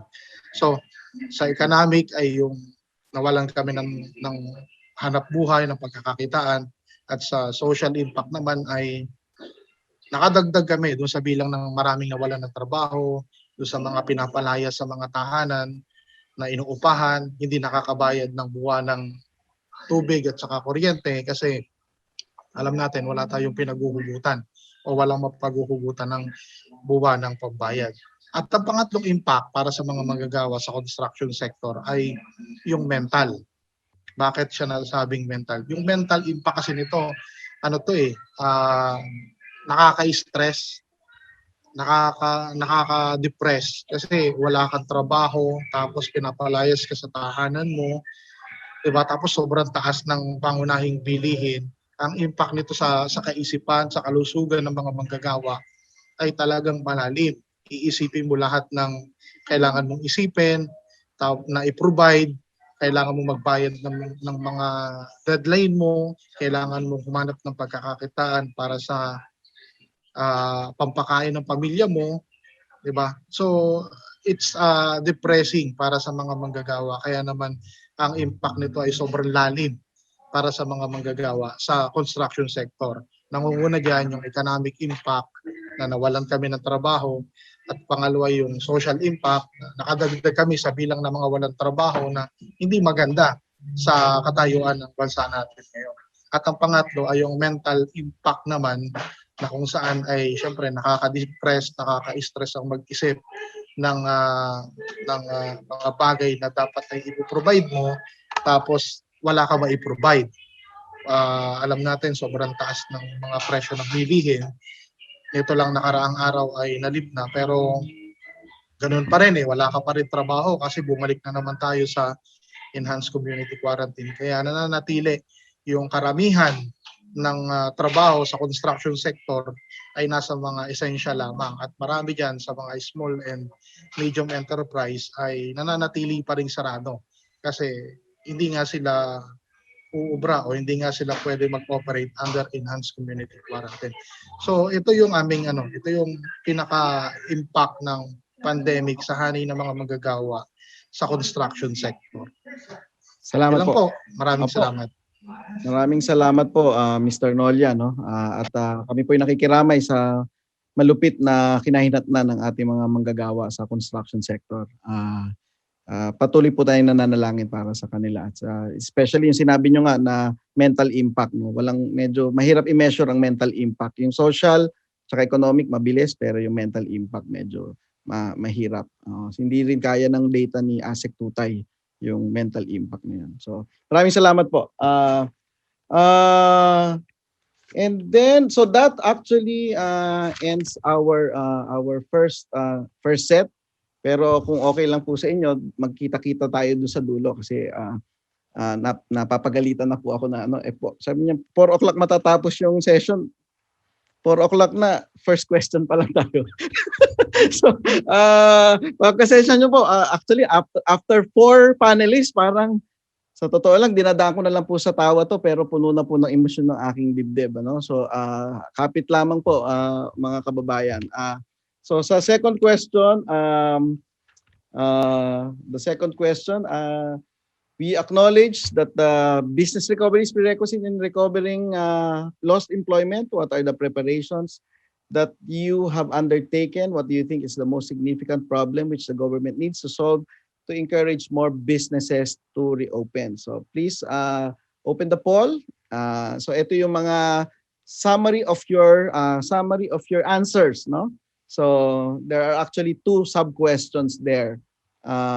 So yung what are the preparations that you have undertaken? So ito yung mga common answers: recalibration of strategies on business processes and capital labor mix, upskilling, reskilling, and multi-skilling of employees, automation of construction techniques, stricter compliance to health protocols. And then yung sa second is what do you think is the most significant problem that the government needs to solve to encourage more businesses to reopen? So yung mga common answers: limited subsidies and financial assistance, low procurement of infrastructure projects, weak and slow internet connectivity, impeding work from home arrangements, high cost of digitization efforts among construction businesses, lockdowns and uncoordinated protocols, and then slow and unclear vaccination program rollout. So yan po yan. So please just revalidate some of the answers that you have indicated in our survey, no? So and while you're answering, we are very glad na the Q&A is on fire, no? So ang daming mga questions, and we're very much thankful na yung actual na mga leaders natin ang sumasagot doon sa mga questions nyo. So I encourage more participants to put in your questions. Talagang nasasagot naman po yan. May 4 na lang tayo na open questions. Mamaya titingnan natin yung ano. So and then meron ditong isa nagsabi doon sa ating chat box, Levi Espiritu statement pictures what happens to my company as well, only that my revenue is lower than my OPEX, which signifies a more critical condition actually. And I think majority of the participant contractors here felt the same. I hope we can help get structured assistance from the government. And then si Sir Bobby may mga sinabi dito, the liquidity the contractors are going through can be helped if the ADB or the government can buy interest-free bonds or zero dividend preferred shares of construction companies to help them survive and continue to employ people. Yan. So and then sabi ni Sherwin Ocampo, tago sa puso, mensahe mo sir. Probably he's referring to Mr. Nollas. So, okay, we have 38%. Time to close the poll. Okay, so this is just a sampling. Share results.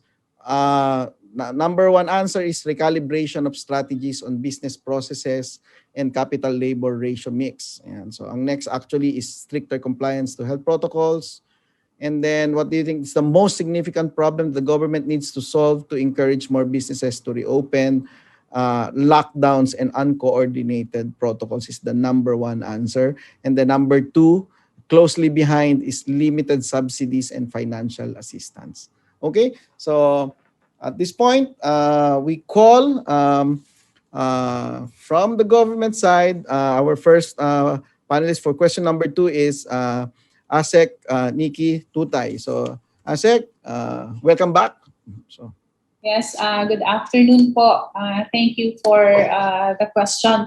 Siguro bilisan lang po natin. On the part of the government, ito po mismong National Employment Recovery Strategy is really our roadmap to employment recovery. And ang nilalayon po natin dito is to preserve and create more employment opportunities as the economy safely recovers. And this consultation forms part of gathering the information and the contribution of all the sectors, because we know that economic recovery is not just about the government, but it's the whole of a society approach. So this consultation will be very fruitful kung magiging honest po tayo sa lahat ng mga gusto nating gawin moving forward as we recover. But I'd like to make some specific actions na pinopropose na rin po in some of the stakeholders that we have consulted. We're looking at 10 sectors from the business side, and this construction sector is our 4th or 5th in the row. And meron pong mga common na tinitingnan ang ating mga stakeholders na dapat gawin. Unang-una po talaga yung vaccination program. We really have to be very definite kung paano natin i-implement at i-run itong vaccination program, as this will also lead to bringing back business confidence, consumer confidence, and of course our workers' confidence. Secondly, our stakeholders are also saying, particularly from the private sector, that there must be coherence in the policies. Alam po natin, pag nag-issue ng guidelines or ng policy ang IATF, and then pag ini-implement na siya at the local level, parang dun ho tayo nagkakawindang-windang. And therefore, I think on the part of the government side, we really have to look at this, as this is also a governance issue, I believe. And then thirdly po, on the workforce development, because the COVID-19 pandemic is leading us to a new normal in the labor market, which requires different skill sets. And particularly when it comes also to soft skills specific to adaptability, to resiliency, ito ho na yung mga sinasabi ng ating mga industry. And alam natin kanina, there was a mention of the digital age, because COVID-19 has really hastened also the 4th industrial revolution. And therefore, malaki yung expectation dun sa ating labor force. There was a question of the K-12 graduates. Paano yan paano sila makaka-cope? Pangalawa po, ngayon ongoing ang mga online classes, and the quality of the education perceived na nagsasuffer. And therefore, ang long-term effect po nito sa ating labor market in the future is also not so good. So it's really a challenge. And still on workforce development, yung training curricula natin, yung training programs po natin, parang they are saying na dapat i-adjust din sa ngayon. At ito po yung nakikita on the part of the government side. Thank you po. Salamat Asek Nikki, salamat po. Parang mga programa natin, no, the way you express it nagmamadali din. So, salamat po, salamat po. Ang next natin, panelist natin of course, si Mr. Jose Leviste Jr., Sir Joey Leviste. So, dating Undersecretary of DTI. Sir Joey? Yes, can you hear me? Yes, sir. Yes, sir. Loud and clear. Yeah, Nice to good, see you good again. afternoon. I would like to first congratulate the CIAP and the DTI for organizing this seminar and welcome the support of the Asian Development Bank. I think it's been very interesting. We have had excellent panelists earlier, and I'm fully supportive of the efforts of everybody to work together. The question is, what is our immediate problem? And I will just try to answer this straight to the point. Actually, our immediate problem is not the construction industry itself.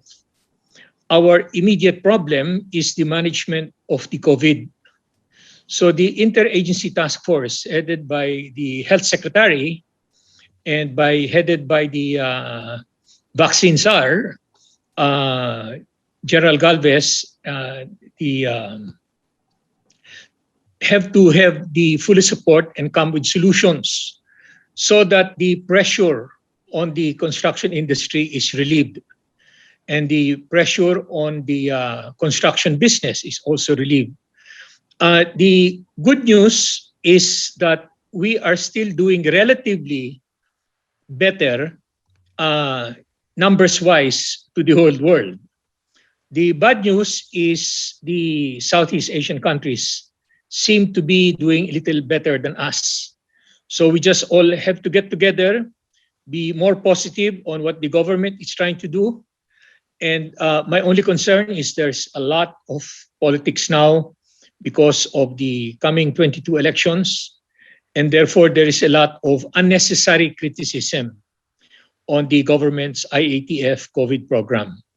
What we need to do is get together and support each other and move forward. That's the only advice I can give everybody, and thank everybody for their time and support.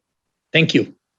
Wow, short and sweet. Yeah. So thank you, Sir Joey. Hope to hug you physically next time we meet. So thank you po para sa message no na it's the time for us to actually work together. So and then we have the third panelist. We have Dr. Erlinda Pefianco, President of the Antipolo Institute of Technology. Doc? Magandang hapon po. Isang pagbati buhat sa lungsod ng Antipolo. I requested Ron if I could do some sharing kasi I want you to visualize a different environment, no? Because we come from the academe. And I'm glad that ASEC Nikki talked about the need, the concern about how our students are learning on the remote system, etc., etc. So can I have my first slide, please? Maikli lang ito. Okay, I wanted just to present a brief view of our campus. This is actually now already an isolation center, almost all of it. So we have not been to our campus since March 2020. So when the lockdown was issued, I think that was March 13, we immediately shifted to remote teaching and learning. Obviously, we were not prepared. And soon after that, maybe by the end of April, we asked our board to approve to shorten the semester because the kids simply could not continue with remote teaching and learning with no internet facilities, no computers available to them. So the semester was cut short in April. We had a group of 95 students who were graduating, our first batch. They graduated through a verbal graduation October 10, 2020. So nakaraos po kami ngayon doon. What I want now to discuss with the group is what we are now anticipating. Okay, can I have the next slide, please? Okay, very briefly, this is what we are offering now. We are offering actually a ladderized curriculum. It is a 4-year program that leads you to a Bachelor of Construction, Engineering, Technology, and Management. We have a Certificate of Program Compliance from CHED, but embedded in the curriculum in the first 3 years are courses that will give you a diploma in construction supervision recognized by TESTA Level 5. Okay, can I go to the next, please? So bearing that in mind, okay, this is what happened from March 2020 and how we were able to respond. Okay, so here, this was the first declaration of a lockdown. Okay, so we were on community quarantine, and therefore we had another group of students who came in.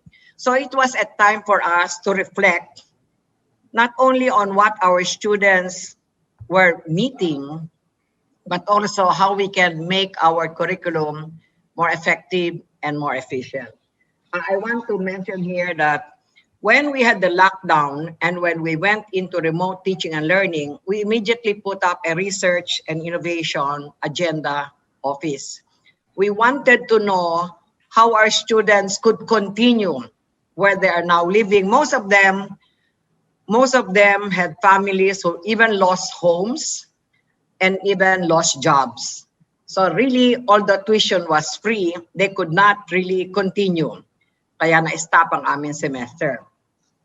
So na-close yun.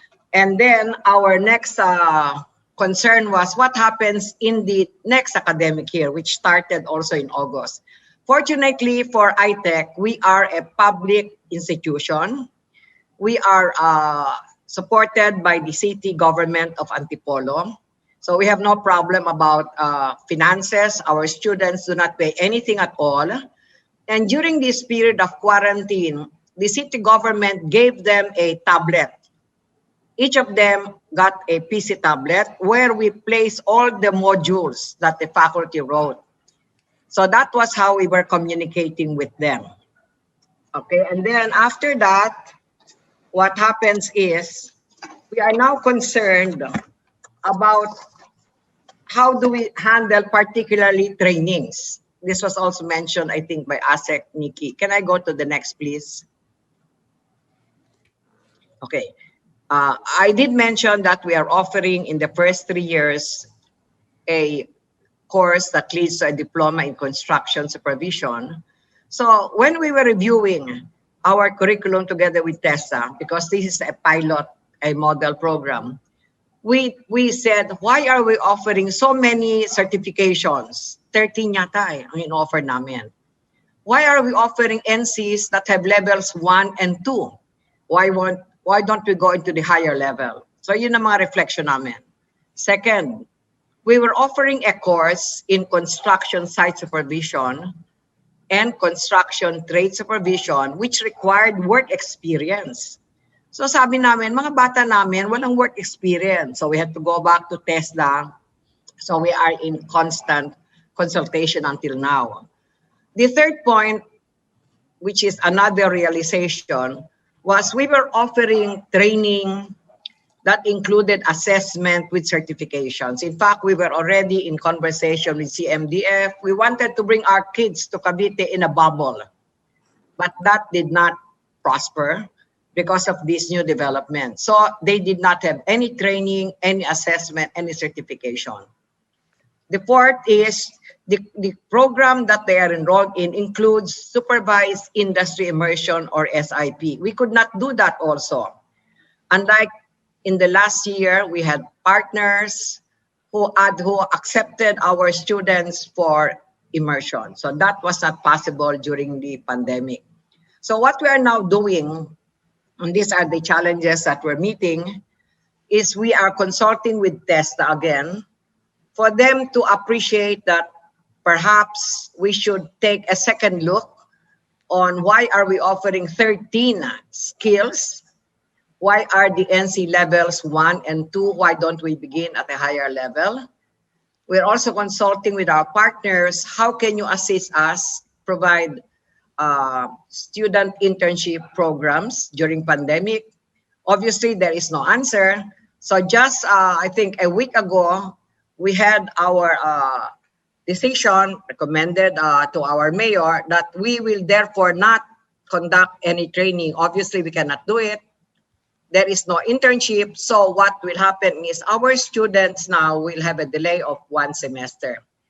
Well, the good thing is CHED has acknowledged this. So we are really working very well with the government agency. They have allowed, because of the pandemic, that we cannot have all of this training and all of this student internship practicum. So I guess that's all that I wanted to share. We are very glad that we were able to have another group of students. This year, this academic year, we had an increase of around 50 students. So we have around 300 sa college. We have 200 sa high school, all of them remote teaching and learning. But our concern is, how long can we continue? We're hoping to do blended learning. So we are still in consultation, still in partnership. So that is what we are actually facing right now. Salamat po. Thank you very much, Doc Linda. So it's always inspiring to listen to you. So parang pakiramdam ko, student uli ako, ma'am.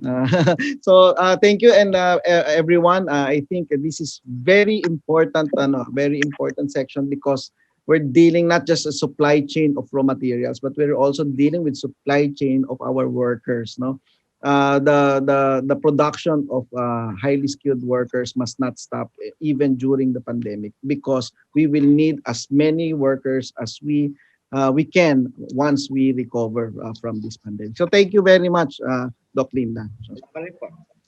So we now proceed with question number 2. So we're getting faster. So abutin natin tong so for businesses that manage to sustain their operations, how were you able to cope with unfavorable business environment? Please share your best practices, strategies, especially on the area of employment preservation. So, poll natin, these are your answers to your questions. So, okay. So there are actually sub questions there. Hindi, isa lang pala. So, how are you able to cope with the unfavorable business environment? So, these are the common answers from your pre-registration answers. Minimized manual interventions by digitizing processes and systems. Deploy digital collaboration. Provided work from home arrangements for administrative functions, diversified business offerings and services, provided shuttle services and other health and safety protocol provisions, provided allowance.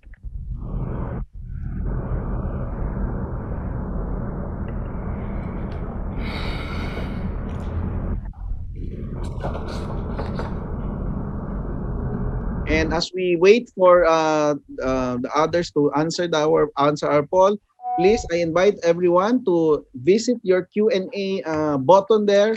There are a lot of exchanges here in chat and in Q&A. So there are already 15 answered questions. Now there are 3, no?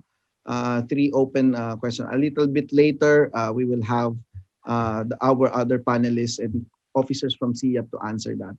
And then in the chat box there, so we are talking about speeding up of the processing and the release of billings and detentions from government projects is what contractors big help to aid the cash flows in this trying time. We understand that lockdowns due to COVID infections. So mamaya basta sagutin natin yan. So okay, so it's time to end the poll. And let me share with you how were you able to cope with the unfavorable business environment. So the top answer is provided work from home arrangements for administrative functions. So at this point, let us call on the first panelist to answer this question. The president of Philippine Constructors Association, Engineer Will Dicena. Sir Will? Thank you, Ron, and good afternoon to everyone. And thank you for being part of this focus group discussion. As a constructor, we now implement works with reduced accomplishment, working around financial limitations of clients and in compliance to government-issued guidelines for construction.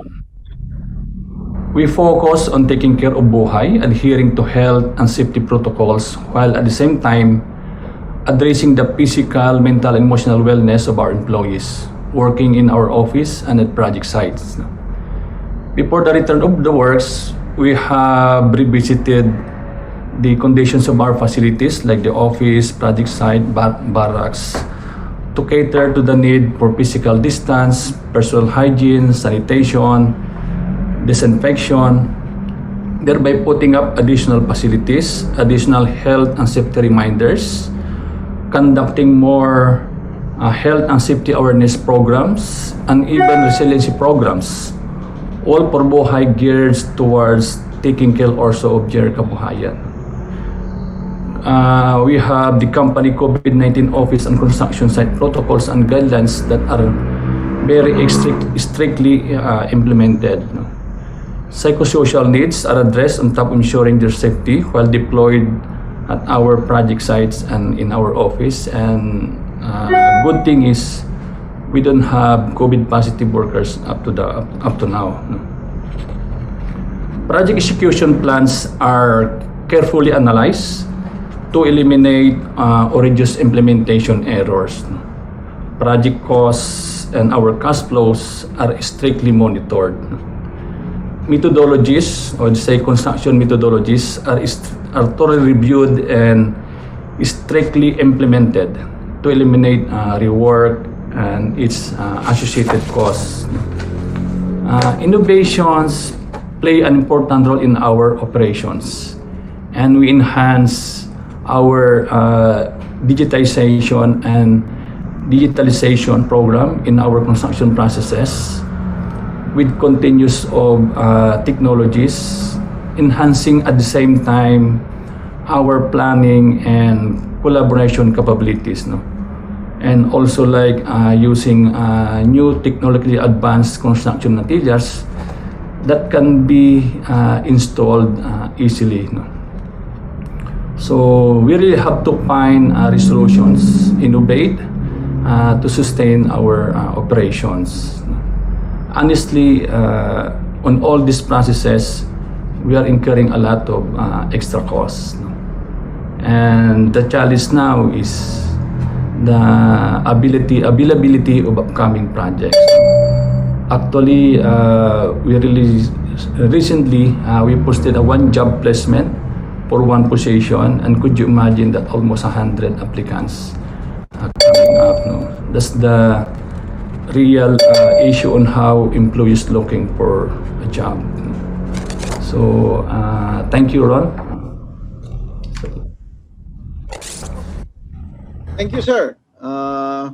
Short and sweet as usual, Sir Will. So Put later on for my PCA. yeah, thank you. Very shocking yung ratio, 1:100. So for that kind of for one job placement, 100 applicants. So that's already if the 99 will not be able to find work, that's additional 99 unemployed in the unemployment statistics of our country.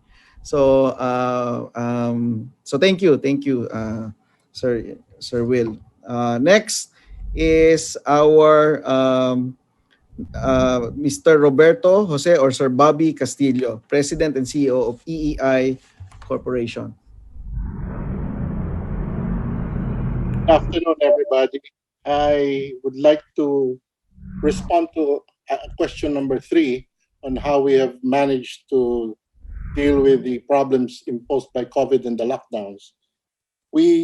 The simple answer is we ask our people to work from home, including our construction workers, by turning our construction sites as their homes.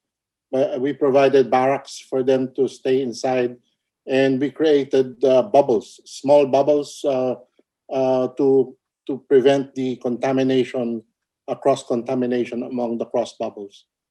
The implementation of our digital activities were really accelerated by the imposition of the lockdowns due to COVID. our processes have largely been done through the internet, even the signing of papers and the monitoring of our work by our construction teams in the field is being done remotely now by using cameras and wearable cameras, and we have subscribed to an open space system where one of our guys carries a 360-degree camera almost every day in each of the job sites and allow us visual presence in the job sites. We can actually do real-time visual contacts with our people, and it's working out very effectively. The real problem is sustaining our operations because, as was pointed out, the ability of our customers to pay on time has been also hampered by the conditions not prevailing. The way we have to deal with this, in our particular case, we have about 27,000 people to use. We're using 27,000 people in our projects, including, of course, the management teams, both here and overseas. It is very hard to sustain this. Last year, in 2020, when the lockdown happened, we paid all of their salaries. But if another lockdown like this will be very unsustainable, because in 2020 we had our significant results, which were really good in 2019.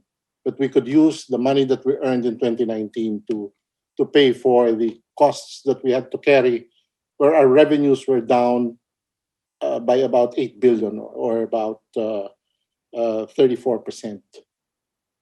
We have not lost all of that 8 billion of production. Most of those have been carried over for this year because, as you know, in construction, we thrive on backlogs. And we do not really look at our processes as 12-month affairs, because the construction contract can run from anywhere between 3 years to 5 years, depending upon the size of the engagement. But the important thing that I would want to convey to our listeners and the viewers today is really to inculcate in our people the attitude of sharing.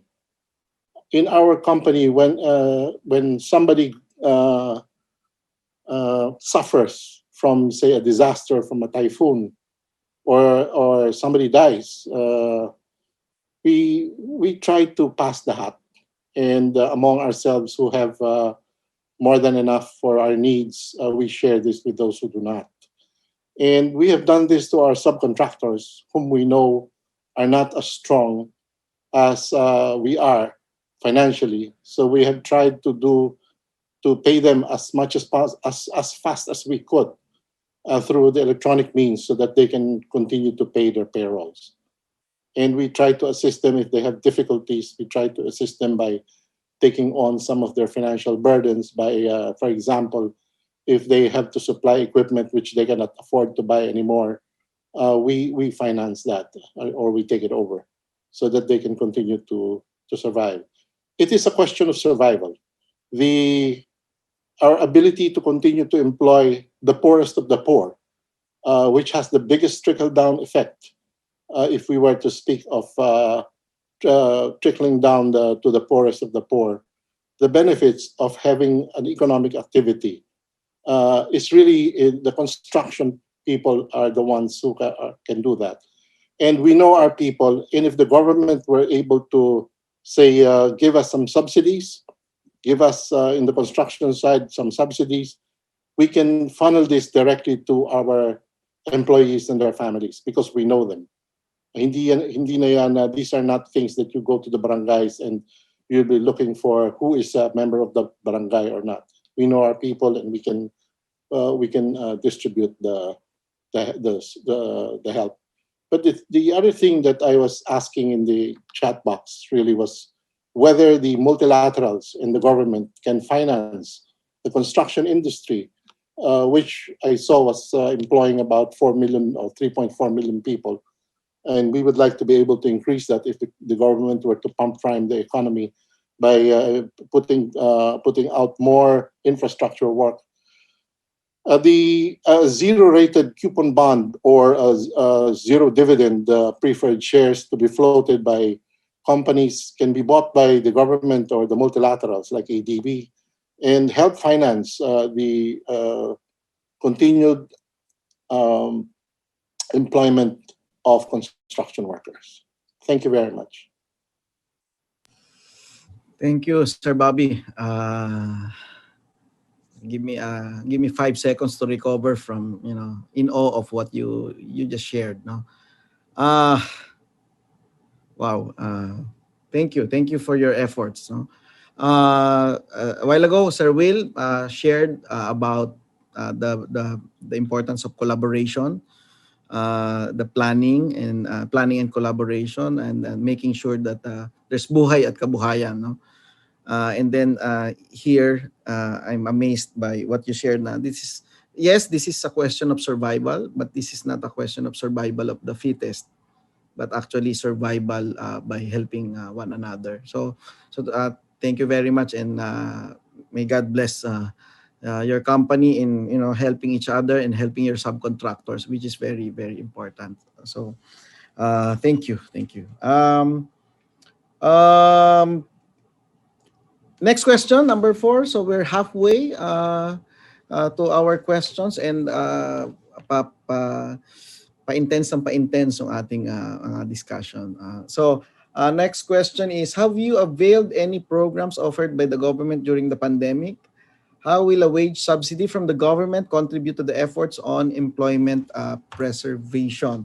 So quick poll. These are the answers. So have you availed? These are the no, we were not aware of the programs offered. No, we did not need it. Yes, we have availed. D, we tried availing but failed. And then how will a wage subsidy from the government contribute to the efforts on employment preservation? So 1 is yes, it will bring significant help. B, no. C, it will only be significant if combined with other programs of the government. So, and in the meantime, in our chat box, we agree to the suggestion that we should consider the construction industries as frontliners and economic frontliners. So, please consider the construction industry as economic frontliners to be prioritized in the vaccination program. So, okay. In the meantime, I think Sir Bobby, I think Sir Alain of ADB is intently listening or has heard of your suggestions. So we will have a dialogue with them immediately after this event. So. Okay, so end poll. We should end the poll. I think we have sharing the results. The top answer is we were not aware of the programs offered. Yes, we have availed, and then we tried availing but failed. But the number 1 is we were not aware. Yeah. So subsidy, wage subsidy. Yes, it will bring significant help. Okay, let's go to our first panelist, Mr. Dino Suelto of the Mayor Summit Properties Incorporated and board member of the Philippine Domestic Construction Board. Sir Dino? Yes, good afternoon, Sir Ron. Thank you so much.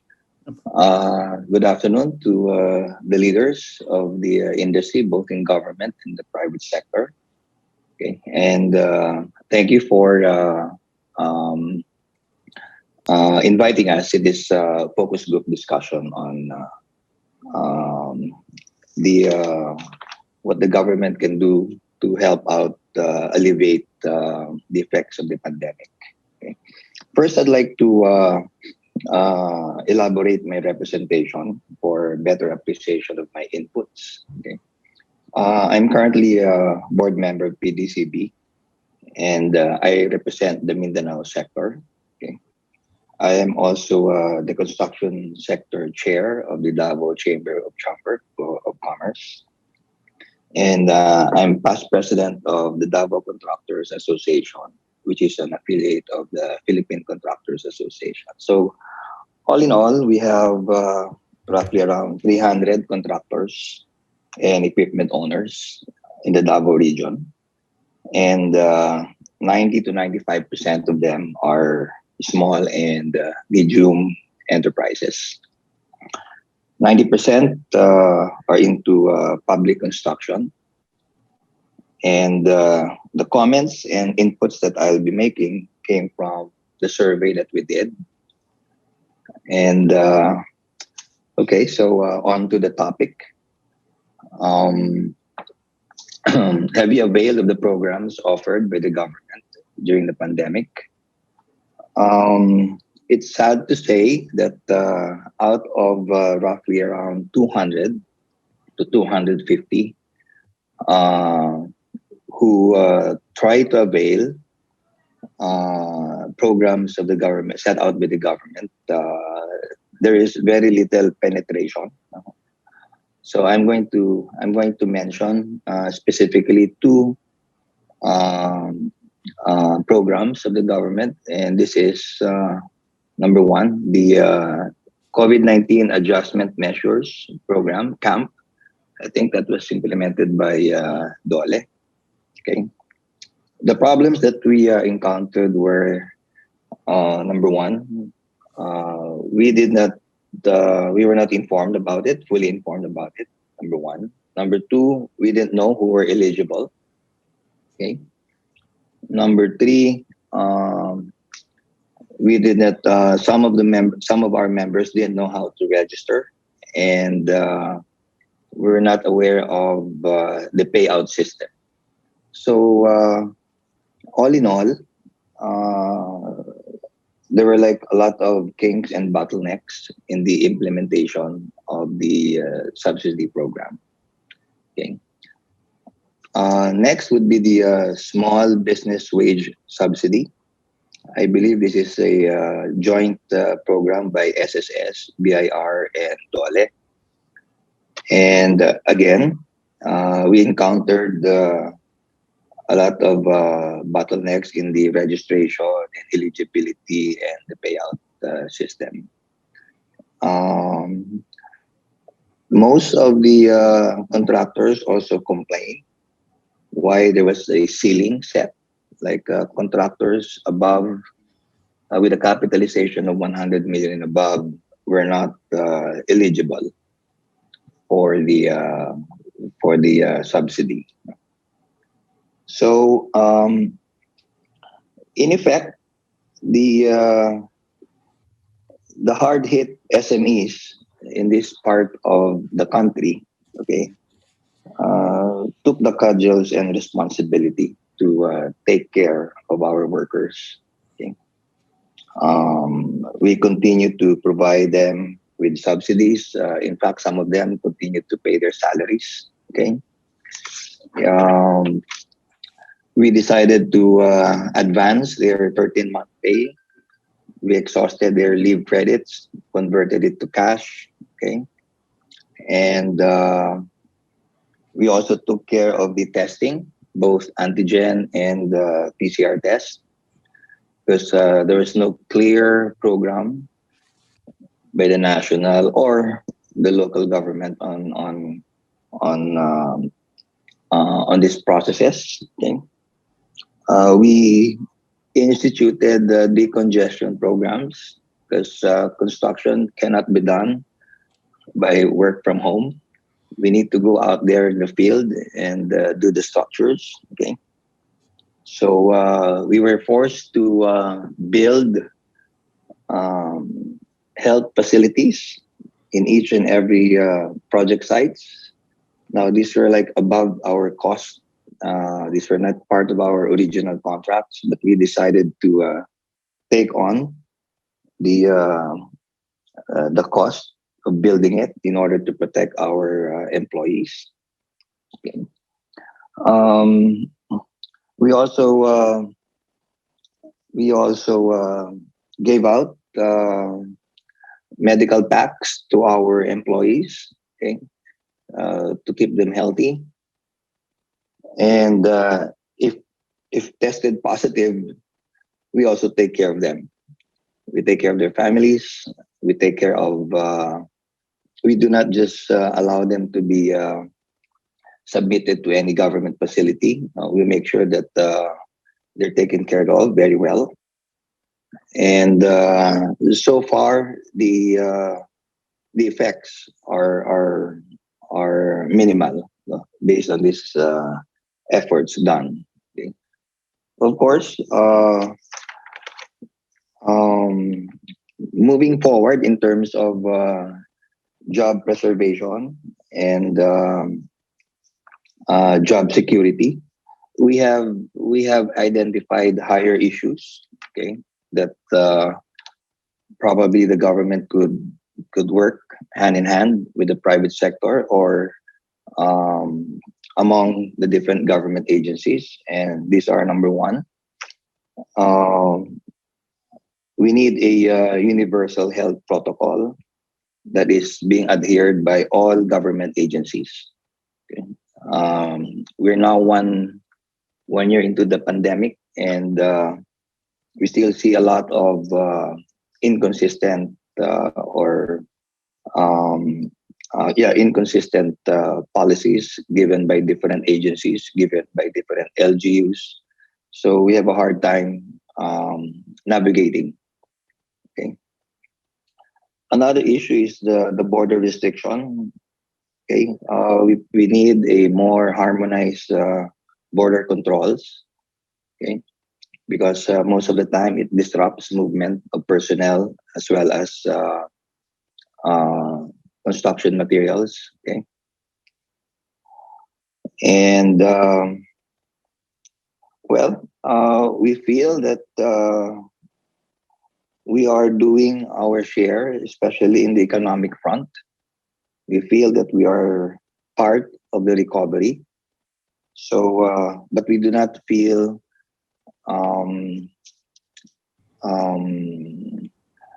some focus, especially on the rollout of vaccine for the construction workers. No? So, medyo we feel it's inconsistent. There's no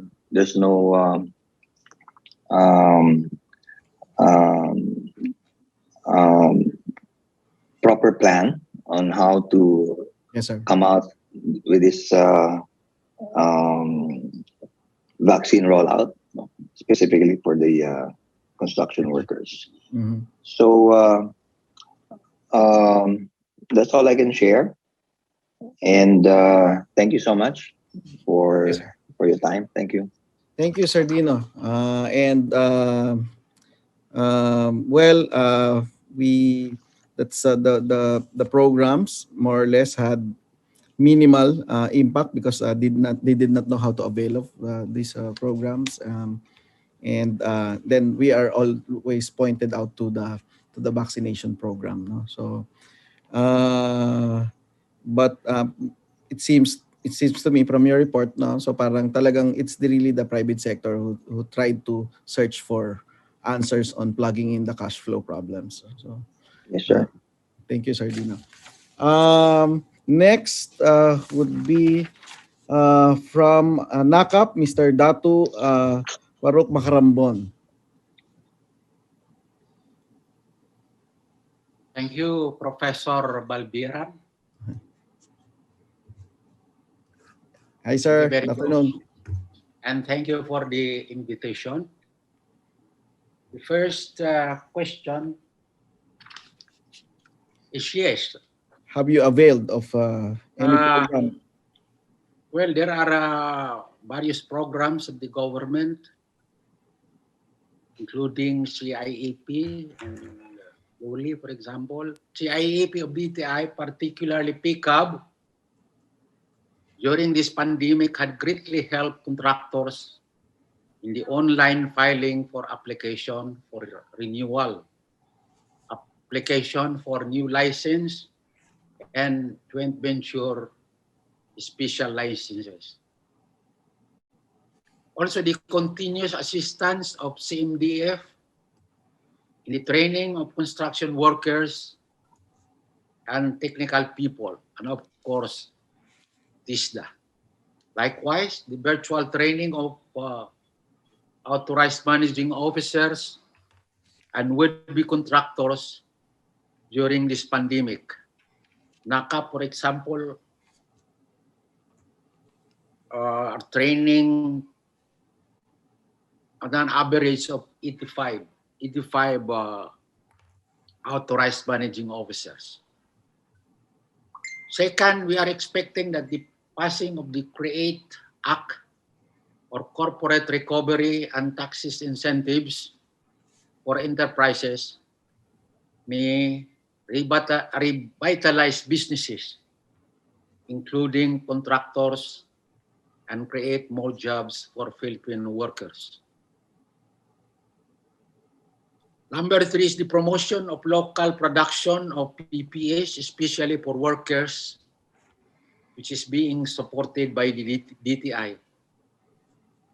And of course, the strict monitoring of duly the implementation of construction safety and health protocols.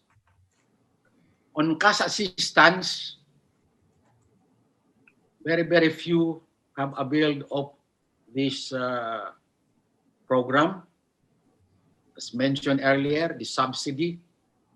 Many are not aware of other programs of the government, especially duly. And lastly, of course, the authority to purchase vaccine by the private sector, and very soon we are expecting that the private sector, all of us will be allowed to purchase vaccines. As to wage subsidy from the government, this will indeed greatly help our construction workers on employment preservation for obvious reasons. For example, in kind, like rice subsidy, maybe monthly, since this is only temporary, as we don't know when this pandemic will end. I would like to take advantage to mention some recommendations from small and medium contractors all over the country. We had consulted many of our chapter organizations all over the country, composed mainly of small and medium contractors, on how they are dealing with this pandemic, their problems, especially on issues about employment and productivity of workers, and what the government can do to support them as the government reopens the economy despite the latest COVID surge, especially at the NCR and nearby provinces. Very briefly, we are recommending the following to NERS, chaired by DTI, with the support of DOLE, and of course the DPWH and other agencies of the government, to consider the following. First, to create opportunities for greater employment, prime the economy with funds for more small projects, especially in the rural areas. Government infra agencies should require the regional and district offices to make it a policy to consider labor-intensive projects while this COVID pandemic is still here. To support our economy, we encourage the government to mandatory encourage our infra agencies to utilize locally made construction materials in our government projects as much as possible. Support our local businesses, small, medium enterprises, as this would help save jobs, which would help our people employed.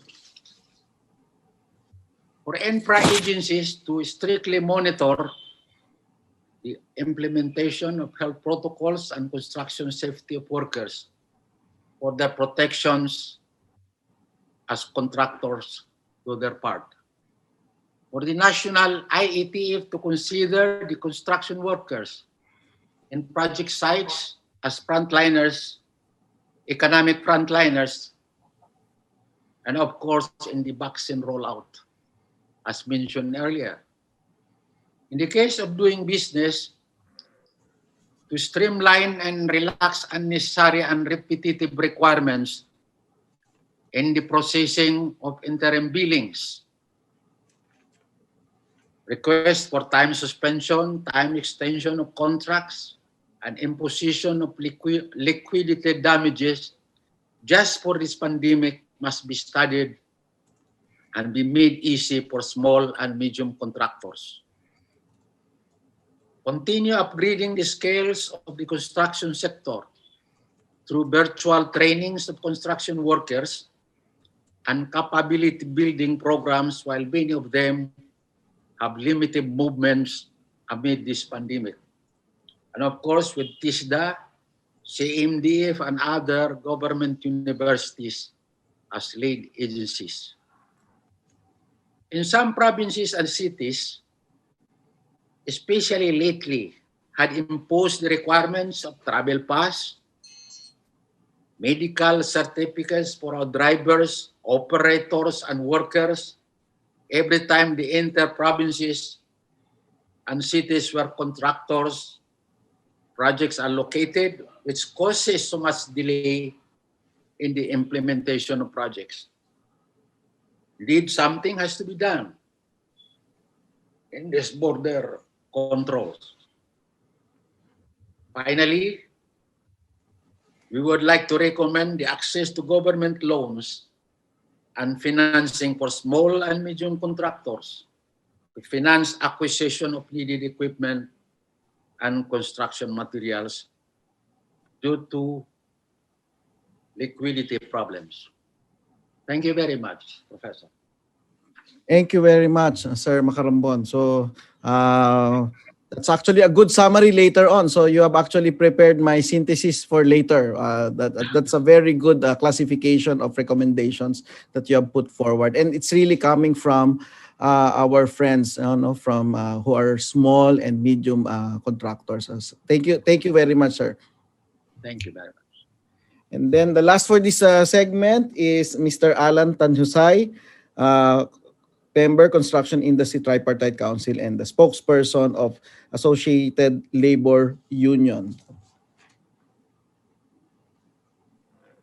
Sir Alan? Thank you, Ron.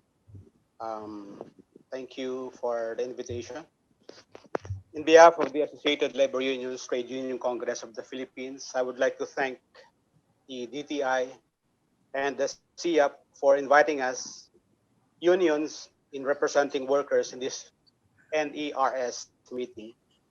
I will respond to the two prior questions sent by the Secretariat to members of the panels prior to today. And number two, I will take this opportunity as a member of the Construction Industry Tripartite Council to make NERS an opportunity for the industry to build back better from the ravage caused by the pandemic. These are in the framework of 1, mechanism or time in motion, and 2, structural. I won't go to the details, pero alam namin nating lahat na ang mga construction workers ang matinding pinadapa ng pandemya. Marami ang mga contractors, ang mga project owners ang nagbigay ng kalinga sa kanilang mga manggagawa nang magsimula ang pandemic crisis simula nung March 2020. Ngunit mas nakakarami ang hindi man lang inasikaso ang kanilang mga employees o yung kanilang mga workers na na-stranded sa mga barracks, sa mga project sites. Tila nagkaroon ng dead space o nagkaroon ng mahabang gap at walang komunikasyon ang mga contractors at ang kanilang mga manggagawa. On whether naka-avail ba ang programa, ang aming organisasyon sa programa ng CIAP o ng DTI, wala po kaming natanggap na programa. doon po sa programa ng CAMP at ng DOLE ay meron pong mangilan-ngilan, ngunit napakahigpit po ng requirements, kung kaya't marami po sa mga members namin at hindi nakakuha. Naalala ko noon, palagi kaming inibitehan sa mga policy consultations ng DTI, pero simula nung nagpalit-palit ng mga DTI secretaries, nagpalit ng mga undersecretaries and assistant secretaries, nawala na ang mga importanteng social dialogue consultations na iyon para sa gobyerno at mga manggagawa. Kung kaya't marahil nagkaroon tayo ng mahabang gap during the crisis. Hindi ho namin alam exactly kung anong nangyari sa ahensya, but as far as we know, the LOTUCP were always invited to policy discussions before. Naalala ko noon, madalas ang meeting noon at consultations doon sa penthouse sa DTI main office. Doon naman sa tanong na how will a wage subsidy from government contribute to the efforts of employment preservation? Malaking tulong talaga ang konsepto ng wage subsidy sa mga manggagawa at mga employers at mga contractors, lalo na sa panahong may safety and health, short and long-term crisis o emergencies tayong kinakaharap. Ngunit nangangailangan ng wage subsidy system ng accurate na target, key data, or some sort of master list of construction workers to ensure the aid gets into the target beneficiaries. Sa kasalukuyan po, wala pong master list ang mga construction workers natin, maging wala ho silang a common ID, kung kaya't marami sa kanilang nabibiktima sa mga checkpoints, sa mga pagbibigay ng mga benefits ng ating mga local government units, maging sa national, local, regional offices, hindi ho sila nabibigyan ng tamang atisyon dahil wala ho silang parang identification o wala silang ID. Ganun din, wala ang wage subsidy system ay wala rin hong feedback or audit mechanism na nabibigay ng validation kung nakamit nga ba ng subsidy beneficiary ang tulong na hinahangad ng gobyerno para sa kanila. Let me take this opportunity to say that the NERS should also take serious considerations on the following. Number one, ipinapanukala ho namin ang higher industry wages for construction workers. Bago ho po mag-pandemic ay pinag-uusapan na namin ito sa Construction Industry Tripartite Council dahil nakikita ho namin na talagang marami pong nagsialisan ng mga construction workers at nagtrabaho abroad dahil napakababa at napakaliit ng sahod at mga benepisyo at napakasama ng kanilang working conditions. Ngayong meron ho tayong pandemic, hindi ho namin ipagpipilit na magkaroon ho tayo ng industry wage increase sa mga construction workers. Pero bala ko sana namin kapag naka-recover ng ating ekonomiya ay muli ho kami mag-i-introduce ng industry wage increase sa mga construction workers. Sa ngayon ho kasi nakikita ho namin na marami ho talagang nakaambang mga construction workers. Once na bumalik na ho tayo sa new normal o kahit papaano ay na-manage na natin ang crisis ng COVID-19 na ito, marami ho sa mga construction workers na nagbabalik talagang mag-abroad. Nakikita ho namin talagang malawakan ang scale of exodus of construction workers who will try to work abroad because of the poor conditions here. Hindi ho namin ipipilit ang magkaroon ng wage increase sa mga construction workers, baka ho sakali sa tamang panahon. We also need a better enforcement and compliance with occupational safety and health programs in the workplace. Number three, we need to improve and make responsive employment insurance benefits mechanism. Number four, medyo may pagsaalang-alang ang mga manggagawa ngayon sa TESDA. Dahil ang TESDA ho ngayon ay very problematic, no? Nakasarado.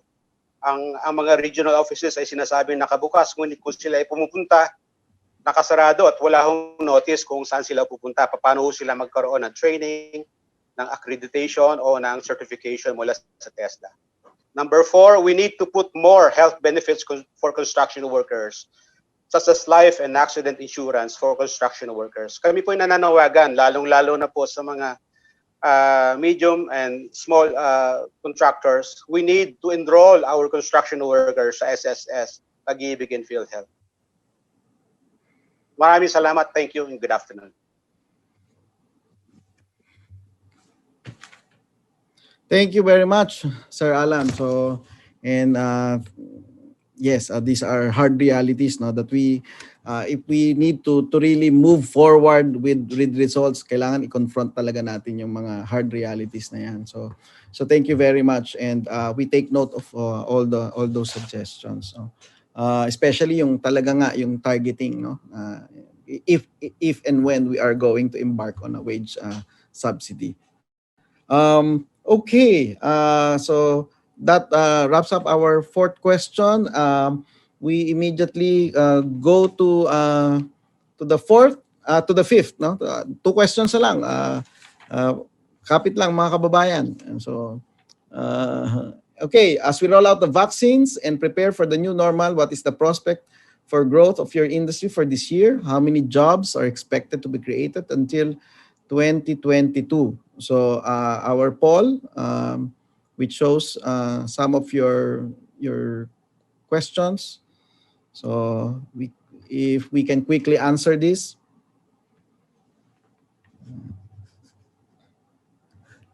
Okay, 2021 will still be the same negative growth from 2020. 2021 will still be negative but significant improvement from last year. So parang less negative.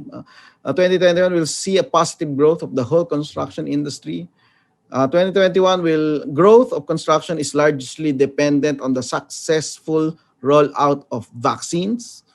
2021 growth of construction will depend on the ability of the government to procure infrastructure projects and disburse budget efficiently. So those are the answers that we have gathered from your answers in the survey. So how many jobs are expected to be created until 2022? Only about 5 to 20% growth in employment up to 2022. So combined na po to, no, from 2021 tsaka 2022, based from the 2020 reduction in employees. So 20 to 30% growth until 2022. More than 30% growth in employment until 2022. And then sabi nung isa, employment growth will be largely dependent on the successful rollout of vaccine. Again, paulit-ulit yung vaccine program. And then lastly, marami din nagsabi, no idea at all. So, okay, with 33, 35%. So we have, thank you very much sa TUCP Luis Coral. Nag-message din siya dito. Supports a public employment program where government takes the lead in restoring jobs by constructing strategic infrastructure nationwide. Government must now take the lead to create jobs, as just simple job facilitation efforts will no longer suffice. Specifically, we support a government-initiated construction of national railway systems, the construction of adjoining regional or provincial agri-industrial hubs along railways route, and the corresponding construction of secondary roads. We believe the prioritization of such will create jobs in the near term. Once the proposed infrastructure is up, it will lower the cost of doing business in the region, provinces, incentivize the entry of investors and locators who will create decent jobs, decongest NCR in Region 4, rationalize the Balik Provincia program, and democratize wealth creation and disperse development nationwide. So, which is a good input, Sir Luis, no? So, but let's end the poll first.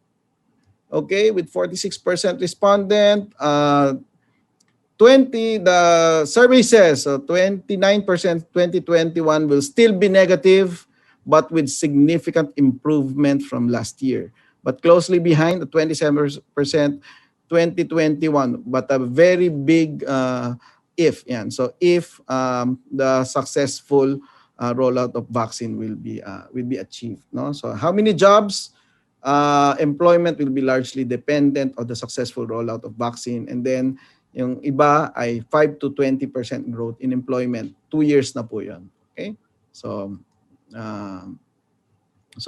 yun po yung mga sagot. So, just to give us some from the government side, kasi ang dami na nating mga inputs dito sa chat box and Q&A. So, we have our first panelist for question number 5, Dr. Maria Catalina Icabral, Undersecretary for Planning, PPP and Information Management services of DPWH and the alternate vice chair of the CIAP board. So, Yuse Cabral?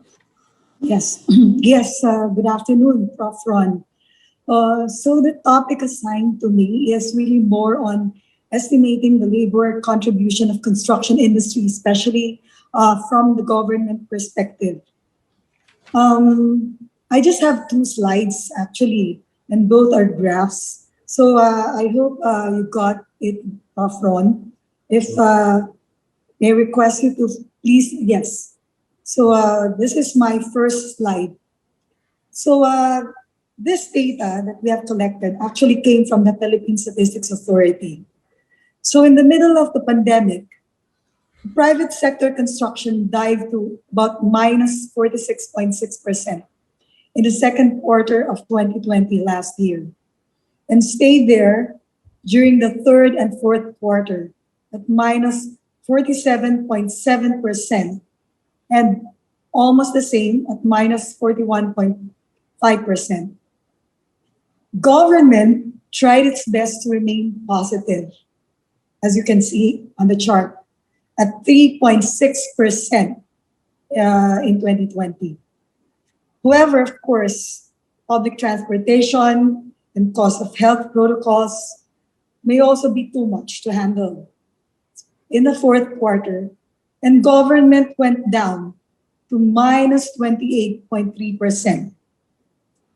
But we quickly reversed the trend. We went up to minus 15.2%. So for the whole year of 2020, private construction went down to minus 36.3% on the average, while government fell at minus 10.1%. Construction would have been in a much worse condition had it not been for public construction projects in 2020. For 2021, we in the government were committed to further increase our effort to pump prime the economy with more infrastructure projects to stimulate both short-term growth through employment generation and long-term growth by improving and increasing the productive capacity of our roads, bridges, ports, airports, and other vital infrastructure projects. We also hope that with a massive rollout of the infrastructure projects through the Build, Build, Build program of government for 2021, private sector construction can also be encouraged, and we will see the rise, and private sector will be able to activate both together with government so that we can activate the total economic multiplier of the whole construction industry for the economy. Can you go to the next graph, Ronnie? So, well, based on data, again, from the Philippine Statistics Authority, the whole construction industry composed of private and public sector jobs generated about 4.1 million jobs nationwide prior to the pandemic. That's in 2019. And more or less during the pandemic in 2020. With a simple forecasting, my estimate is actually that in 2021, the total values of public and private construction is around 2.3 trillion. That's the value, which is more or less a flat growth, coming from a minus 30% growth rate from where we were back in 2019 and 2020. For public construction, the government has budgeted more than 1 trillion pesos for infrastructure development, which is a massive 40% increase in the level of spending in 2020. We in the government will do our best to minimize delays, especially in procurement, amidst the COVID challenges. For private construction, the projections for 2021 is around minus 12% to about minus 15%. That's a big improvement from minus 36% in 2020, but still negative nonetheless. At best, we expect the private sector to return to positive growth at the last quarter in 2020, in 2021. In 2021. That is why the continuous contraction of the private construction will lead to the dramatic increase in the share of public infrastructure to the total construction this year, 2021, about 43.8%. From historically, we were contributing 25 to 30% in the last 20 years. About 43% will be the share of public construction. That will translate to about around 1.7 million jobs for 2021.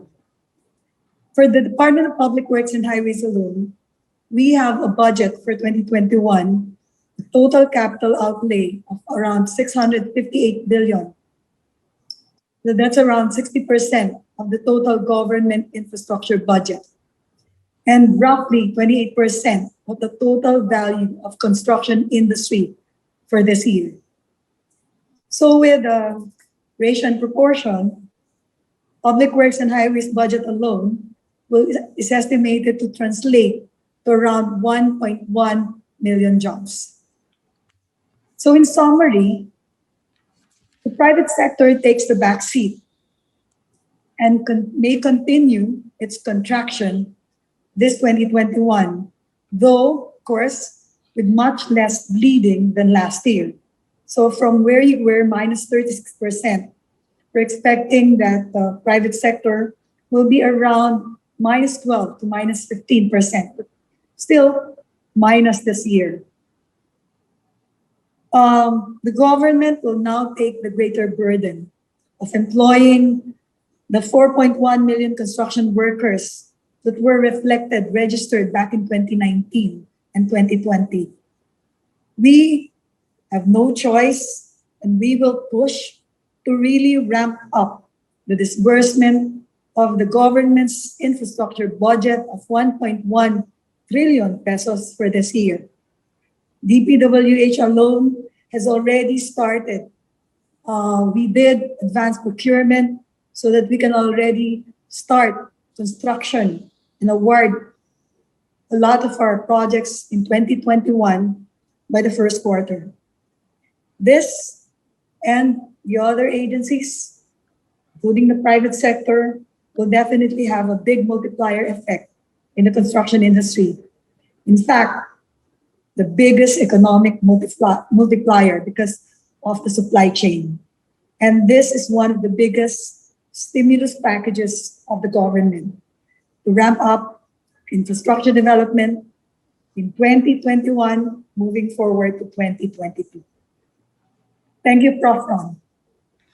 Thank you, Yusek Cabral, for your very direct and very numerical answer to the question. For the information of everyone, Yusek Cabral is about to receive her third PhD. So thank you very much for those numbers. And to get it from the private sector, so we have from the government an assurance that they will do their best to disburse the 1.1 trillion, which is, if I remember it correctly, 40%, 40% increase from the spending of last year. So from the private sector, the President and Chief Executive Officer of the DM Consuni Incorporated, Engineer George Consuni. Sir George? Good afternoon, Ron, and good afternoon to all. Thank you very much for the invitation. But allow me to do away with the recognizing of distinguished guests and panels in the interest of time. I hope this is okay. Yes, sir. Well, also, I'd like to thank our previous panelists, that had already mentioned their experiences, what had transpired throughout the COVID infection since last year. Everything that had been said, we also shared the same experiences and their views. So napadali na yung trabaho ko, Marami pong salamat. So probably we can just summarize it in the following manner. One, this pandemic created the following, the long and short. Work suspension, work interruption, That also affected our corporate revenue generation because instead of having a 12 months 2020 work month, we are now down to 9 months due to the lockdown. So we also suffered both the corporate revenue and also the margin. And so do our workforce as well. The volatility of attendance due to health and government preventive measures had also cost us unnecessary costs, thus affected our margin and efficiency. Project owners' deferment and recalibration of project completion schedule added to the unemployment and reduced corporate revenue. Restricted mobility affected family life and everyone's daily activities.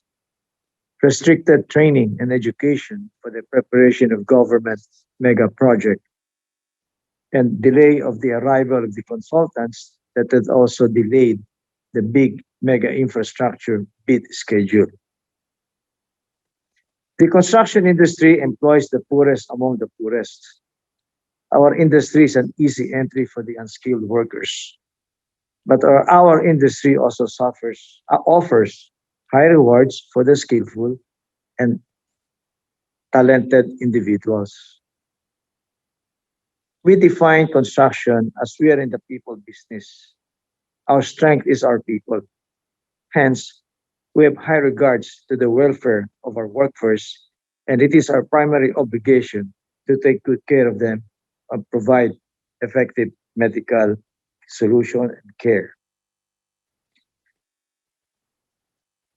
Today, we are lucky that the vaccine is now available. That was started about last quarter last year, but unfortunately, the supplies is still limited. So we would say that one moment, please. The contractors are risk takers. We've shown that last year, even though there was no vaccine, construction activities started and until today. So with the advent of this vaccine today, we would say that vaccine delay is a project start delay, depending on the infection behavior. We've checked the number from the government of NEDA. What will be the effect or what is the plan of the government? Translated into numbers prepared last year, stated at 1.5 trillion pesos infrastructure expenditure, total of the domestic and the ODA for 2021. Additional employment generation is about 440,000 persons and will account for about 4.4% of the GDP value. At 1.9 trillion pesos infra expenditures, total for the 2022 as planned, additional employment generation is about 530,000 persons and will account for 5.3% of the GDP value. Probably this will have to be recalibrated because of the recent surge of infections. Now, ODA in our mind is about 40% of these infrastructure expenditures. I hope this is correct now, feel now. If our international borders are closed due to pandemic, then the big infra bids will be delayed again by the government agencies involved. Then we have less work to do. Our economic recovery will also be delayed. So we say that health is essential to the economic wealth. Today, we are in the borrowed time on a makeshift scenario to keep our construction industry and our economy going. The infections spread are not better than projected. Today's situation is becoming untenable.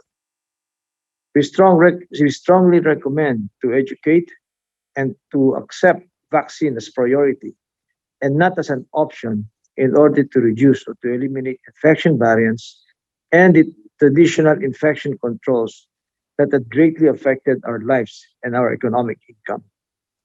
We have to explain to our industry members to accept vaccine as the available solution today in maintaining a good balance between health and economy, which the whole world is facing. We have to convince ourselves and our workforce the value of vaccine. We are also requesting that the government guidelines on vaccine be made available for the private sectors from procurement up to inoculations for those who would like to avail and take it among themselves. In closing, the big market is there and boosted by the BBB program. This excludes the private sector that will spring back once business confidence is back. We have everything to lose. So let us join hands to make this vaccine program successful, especially those who doubt its efficacy. Thank you. Thank you very much, Sir George. Talagang lumilipad na yung usapan natin sa mga GDP and employment. So thank you very much. And it's good to hear that both the public and the private sector are, are more or less aligned with these estimates and projections. So thank you very much, Sir George. Thank you. And then the third panelist for the question number 5 is Mr. Edgar Saavedra, Chairman and Chief Executive Officer of the Mega Wide Construction Corporation. Sir Ed?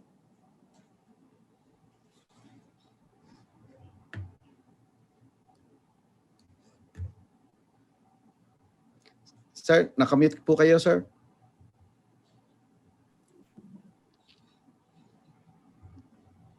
Good afternoon, everyone.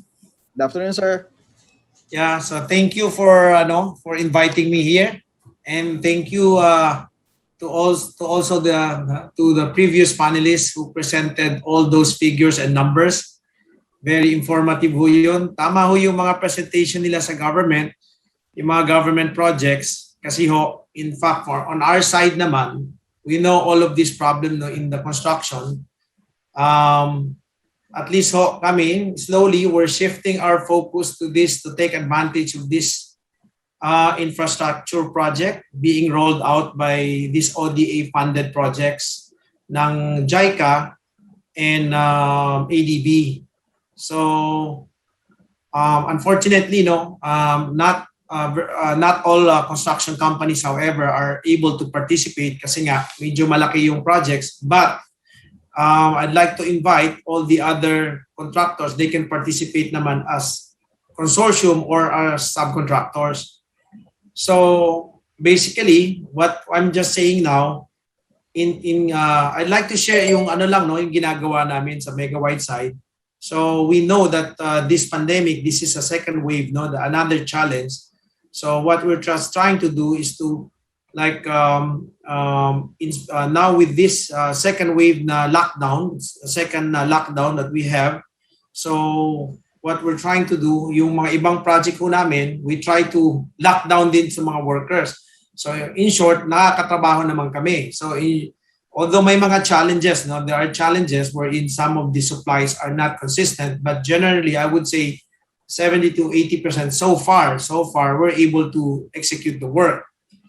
And gusto ko rin I want to mananawagan dito rin na sana that the DFA the government can relax also by allowing some foreigners to come in so that we can roll out faster these ODA projects, these trillion pesos worth of projects. Kasi one of the factors din that's causing delays, not all of these foreign consultants, these contractors are able to fly in. So hirap po sila makapasok. They could not get even in a special accommodation. Mahirap po kumuha. So if the government can relax on this, maybe offer some special permit for those foreigners who wants to come in and doing the job for the build, that will help and speed up the rollout of these projects. Because in terms of the number of jobs, well, according to the latest labor force result, that the government aims to generate around 150 to 200,000 jobs based on this 1.5 trillion pesos worth of projects. So malaking tulong ho yun because we know that in the private sectors, many of our projects have stopped due to the shrinkage of the market in terms of the offices, the commercial, the shopping malls. So this private infrastructure project will really help a lot, especially us in the construction industry where we hire the poorest of the poor of the Philippine workers. So now we know naman that this year our growth, our recovery will be much dependent on the rolling out of the vaccine. So if the government can roll out faster, the faster that we can recover. So we're looking at the end of this year or 2022 for the real recovery. So hopefully, kung with all the vaccines by 2022, according to the Fitch, we can have around the projection forecast is around 13.5% growth for the construction industry. Sana ho yun, matuloy na, but all of these are hinged in the rolling out of the vaccine. So, of course, in the end, this will be a function of how not only the government but also the private sectors and the government can work together also with the Filipino people, because it also needs the cooperation from the Filipinos, because sa probinsya ho, it's really true, even if you go Vismin, a lot of the people there are still not willing to get vaccinated. So even though you have the vaccines, if the people naman are not willing to get vaccination, then hindi rin makakatulong. So I think all of this, it should be, we need to work together, no? So probably the government and private sector, we just need to keep on campaigning all our employees, our people, that we really need to go and get these vaccinations. The faster that we can get this, the faster that we can recover. So yun lang ho. So for us, I think the key lang, what we can say is the key takeaways for us for this pandemic is that we just have to embrace this situation, try to work, try to coexist with the virus while this vaccination is still being rolled out. So kami naman, we're trying our best, although there are challenges, pero kaya naman, pero may challenges lang. So we can still do our work. Some of us are working from home, but of course, those people on the site needs to be locked down on the sites. Thank you, Sir Ed. No, so and thank you very much for bringing up that particular opportunity as well, no, the ODA projects, and we take note of the request, no, for DFA, no, to streamline tong mga procedures for bringing in the consultants that can help accelerate our implementation of the infrastructure projects. So thank you very much, and we look up to you as well in being one of the first movers in terms of the digitalization efforts during the pandemic. So thank you, sir. Thank you. Number 6, last question na po. And then we have what can be done to accelerate growth and create more employment opportunities in your industry. So we have 3 panelists, but the poll, let's quickly answer this one. So these are your answers in the pre-registration survey. What can be done to accelerate growth and create more employment opportunities in your industry? So check all that apply. So provide wage subsidy for private sector workers, ensure more government spending, ensure timely payment for construction services, improve procurement process, implement full opening of public transportation to mobilize construction professionals and workers, implement and ensure harmonized and coordinated protocols by the national government and the local government units on handling the pandemic, promote retooling and upskilling and multi-skilling of workers, incentivize companies to modernize and digitalize its systems and processes. So, yan yung ano. So check all that apply. It's 5:25. My apologies for this delay. So, but I think we are getting the inputs that we want to get in order to help the government craft a very focused and strategic policy to help recover the employment of our construction industry. So, okay.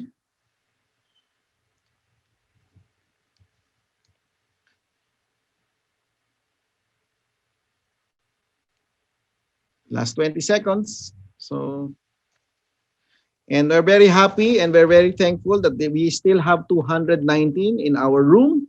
At this point, baka nag-50 na lang yan, but we're thankful that you're still there. Hang on, we're into the last part of our session.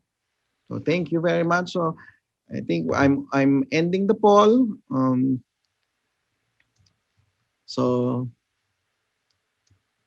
the number one is ensure more government spending on infrastructure projects, including construction of more hospitals to create more construction employment. And then the second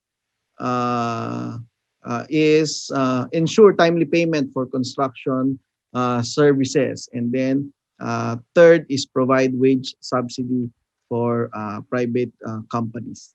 Okay, so immediately we call the first panelist, Mr. Augusto Manalo, President of J.E. Manalo and Company and Chairman of Construction Manpower Development Foundation. Sir Tito. Thank you, Juan. Ginagabi na tayo, so I'll 2 make minutes. this very fast, very fast. Ito na. Anyway, a lot has been said already about the pandemic and the vaccines and everything, which I believe is not really a pandemic anymore, but it's endemic. So I'd rather concentrate on, I think, what for me is the key, for us to generate more employment in our sector, because the biggest manpower problem we face now in our sector is the skills mismatch of our construction professionals and skilled manpower sector. Now, to address this, the CMDF is embarking on 2 key programs, preparing our workers and professionals for full blast operations of our projects. Firstly, we're embarking on the Construction Academy, which aims to bridge the gap between graduating students from the engineering schools and turning them into construction professionals. And also for the skilled sector, which TESDA is managing also, we would like to develop more supervisory training in this aspect, which CMDF is also embarking on this. And for the other side of the coin, we are embarking on an ID system, or what we call the Construction Industry One Registry System. This will be a unique ID system for the construction industry. Now, timely sana yon for this pandemic, because we could have had a central base and database for the survey and for the application of the social amelioration program of the government, and well distributed sana to our workers. Unfortunately, we didn't have that in place. And also, it could have afforded certain benefits such as accident insurance, additional insurances for our people in the work sites, which would be addressing also the issues raised earlier by some of the speakers. So also very timely in organizing this one registry system is that we can now identify the current level of our skills, and so that we can identify the much needed skills needed by our industry for our forthcoming projects.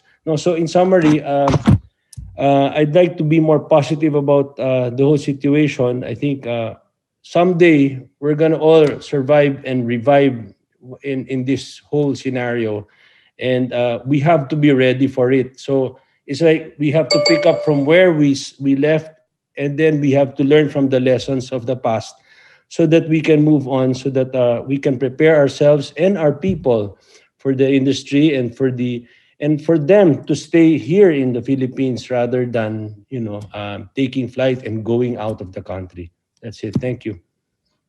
Thank you very much, Sir Tito. Our next panelist is Engineer Michael Robert Reyes, President and COO of DCCD, and Director of the Council of Engineering Consultants of the Philippines and a board member of Philippine Overseas Construction Board. Sir Mike?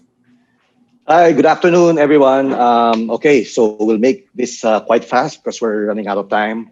Again, I support all the discussions made by our earlier panelists, and there's so many common things that we've said. But as the question says, what can be done to accelerate growth and create more employment opportunities? Actually, we would like to thank the government and even the private sector for pushing projects to move forward even during the lockdown. You'll be surprised that when the lockdown came in March, we were looking at that it might take maybe 2 to 3 months before we get back to work or get to the office. But as early as after the first month, which is mid-April, we were already being asked by both government and private sector to already jumpstart our projects. I myself is a consulting engineer. We represent the consulting side of the construction industry, and it seems that although there was a stop in construction, especially at the site, most of the clients that we have, both on government and private sector, wanted to finish the plan. So just in case the lockdown is lifted, so that they could go to full construction. So we'd like to thank government and even the private sector for that. Although there were some that were shelved in the private sector, but a lot were still continuing. And also, we should work together with the clients. Although, a lot of said has been to roll out more projects. I could say that even in our own experience as a consulting firm, we've had a lot of proposals awarded. So you see that the clients are really rolling out these projects, especially on the consulting sector. But we should work together with the clients on how to really move these projects along. So we should also focus on especially the consulting firms, to do your own capacity building, including to deliver these projects at this type of situation. So how do we do that? So first, because of the lockdown, we have to rearrange our work approach to work from home. Actually, 2 years ago, we've been toying about the idea of working from home because of the traffic. Terrible traffic and a lot of lost time, unfruitful time is lost due to traffic. But that's one of the things that we thankful for the pandemic, because it really pushed us to really do this remote office type of work, working from home. And then coming up with a skeletal force in the office, but of course beefing up the logistics to keep our people safe, like beefing up safety and health protocols. Now, also, you should also invest in IT software and equipment. A lot of times we always say this, that these are expenses, but actually these are more of investments. So you have to develop online systems, especially with your ERPs, your management software administration, your HRIS, and also invest on systems like project and document management systems, so that you could have an easier way of managing everything remotely. And then, in the engineering side, we're fully dependent on PCs because of the big files that we work with, the complicated design software. So we had to really move them to work from home. And right now, we're also shifting to more from PCs to powerful laptops for mobility. And also, you have to invest on collaborative softwares like online meetings like Zoom and like Microsoft Teams. And Microsoft Teams has been very helpful because it helps our people to really manage better as if they were in the office, sharing of files, things like that. So, but of course, you have to invest on like servers, firewalls, file storage, and like mga virtual private networks to secure your information naman. And also, you have to embrace the online mode of working and doing transactions. Kasi alam mo naman, a lot of times, a lot of the firms are traditional, but we have to embrace this and accept it. And online banking, online government transactions, even payment of taxes, and online signing of documents, as mentioned by my other panelists. And aside from that, we also have to invest in training and guidance for our teams and our workforce. Like for instance, considering that this is now a remote type of office work from home, we have to invest in training for our managers on how to manage people remotely, because that's totally different compared to your managing people in the office. And also provide new policies in working remotely for our employees so that they will be properly guided. And then aside from that, assistance to workforce in terms of emotional support. Because well, other construction firms have noticed this, that the people, especially in the millennials, are not used to working from home or being at home. So sometimes they're having problems dealing with it. So some sort of counseling and emotional support is needed.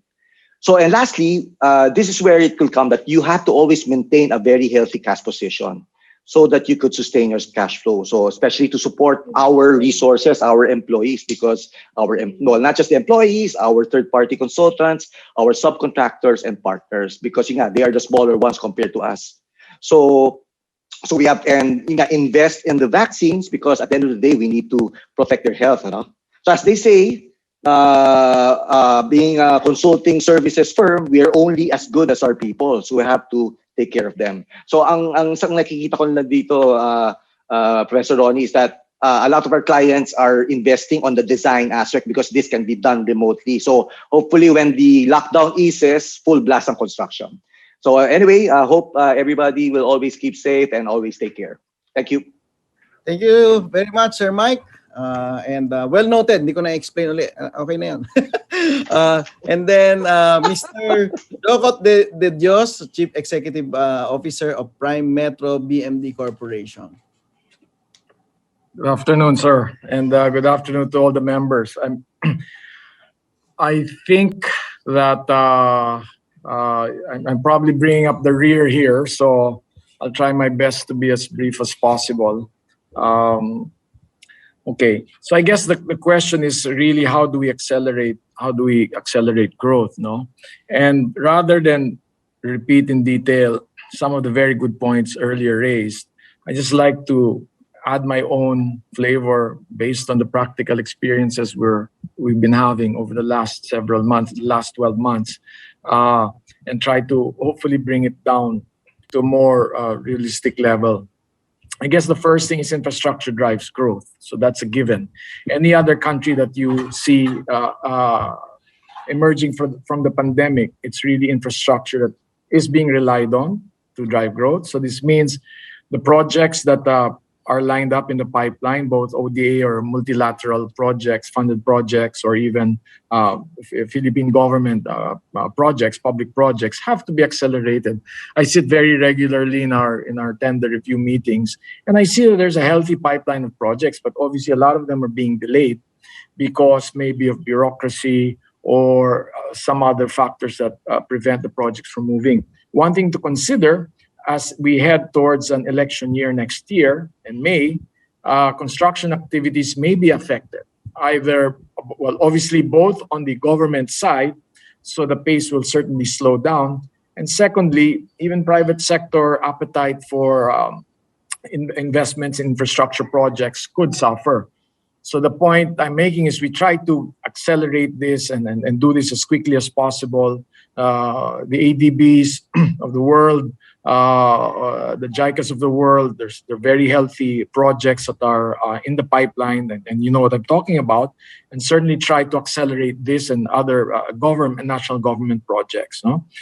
A second point is we have to let the investors come in. And I know that there's a lot said about hot money flowing out, net foreign investments going out, and obviously we need a healthy infusion of investments. No? And a lot of these big projects, huge infrastructure projects, are reliant on foreign investors. The problem is, practically speaking, people who do their due diligence on the country and do their ocular inspections and actually engage with potential local partners are unable to do so because of the severe restrictions that we have. We're under one now, an immigration ban on foreign consultants and partners. And this obviously has an effect on the ability of the local partners to bring forth and develop their projects, and even for these projects to move ahead, resulting in some delays. No? Hopefully, this is brought to the attention of the authorities, the IATF, DFA, to allow quite apart, let's say, from the healthcare professionals for urgent needs, to allow critical infrastructure project participants, those who might be serve as consultants or joint venture partners or even experts in their field. And I'm sure many of the players here are experiencing this particular issue, because every day that's wasted not able to have these experts in to weigh in the particular projects is a day wasted, and it moves the projects down. So it's important to have that sort of thinking. It's not just a public health emergency. It's a infrastructure. It's an economic emergency as well. Third thing is, especially in this time of COVID and the lockdown, is the regulatory roadblocks permitting that actually prevent us from doing the job effectively.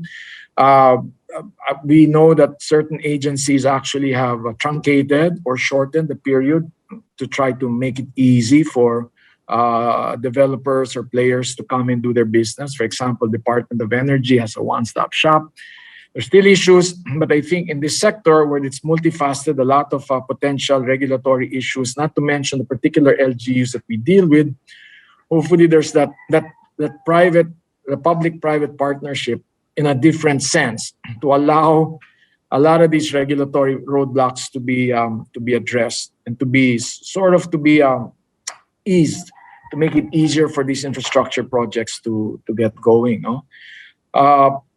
Again, in terms of manpower, and there was a lot of discussion in terms of manpower, a lot of suggestions into upscaling or upskilling a lot of the labor force.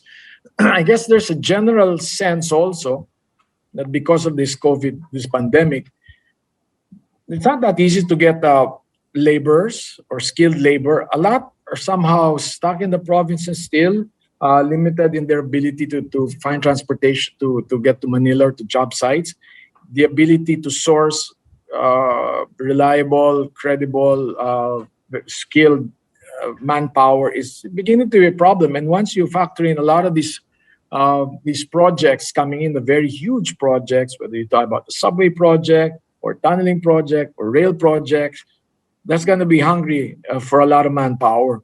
And I anticipate that there's going to be potentially a shortage. And I don't think with the population of 110 million, a lot of unemployment numbers, that there should be that pool of employees who might be a labor, who might be able to fill in the job requirements.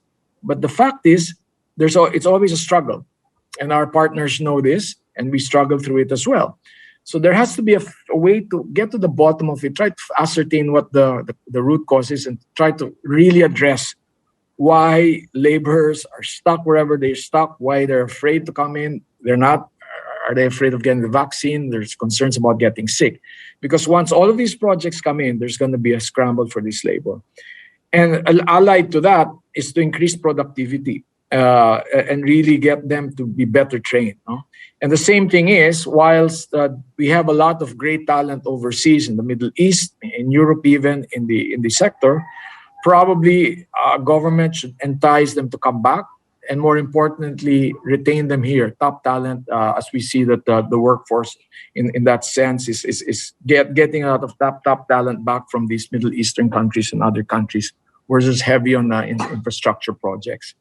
So that really boils down to there's a lot in the pipeline, but we feel that there's a bit of slippage. And as we get closer to the end of the year where the election season begins, or it's already beginning now, where you have bans on infrastructure projects and you have wait-and-see attitudes of investors, this might obviously cause an artificial stop or pause in activity, which will affect not just 2021, but 2022. So let's try to accelerate it as quickly as possible.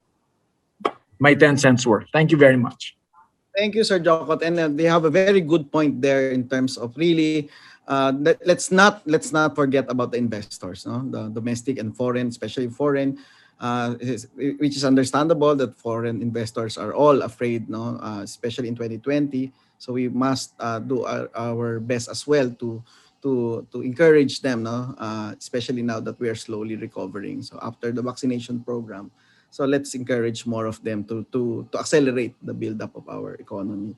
So so we answered all our 6 questions, except that I think we have another panelist that we will si Sir Mon Aliado. Nandiyan ka pa ba, Sir Mon? Actually, Ron, nasabi na lahat. Natutulog na ako eh. Okay, thank you. Okay na yan kasi alas 6 na. No, all I just want to say is a lot of things have been said. But one very important thing has not even been touched. No, it's the way these government projects are bid out. I think we should look into how they are let out. No? Nobody has talked about our perennial problem. I think Yusek Cabral knows about this. There's a big problem with the way projects are being bidded. And that's important in any rollout. Yun lang masasabi ko. Thank you.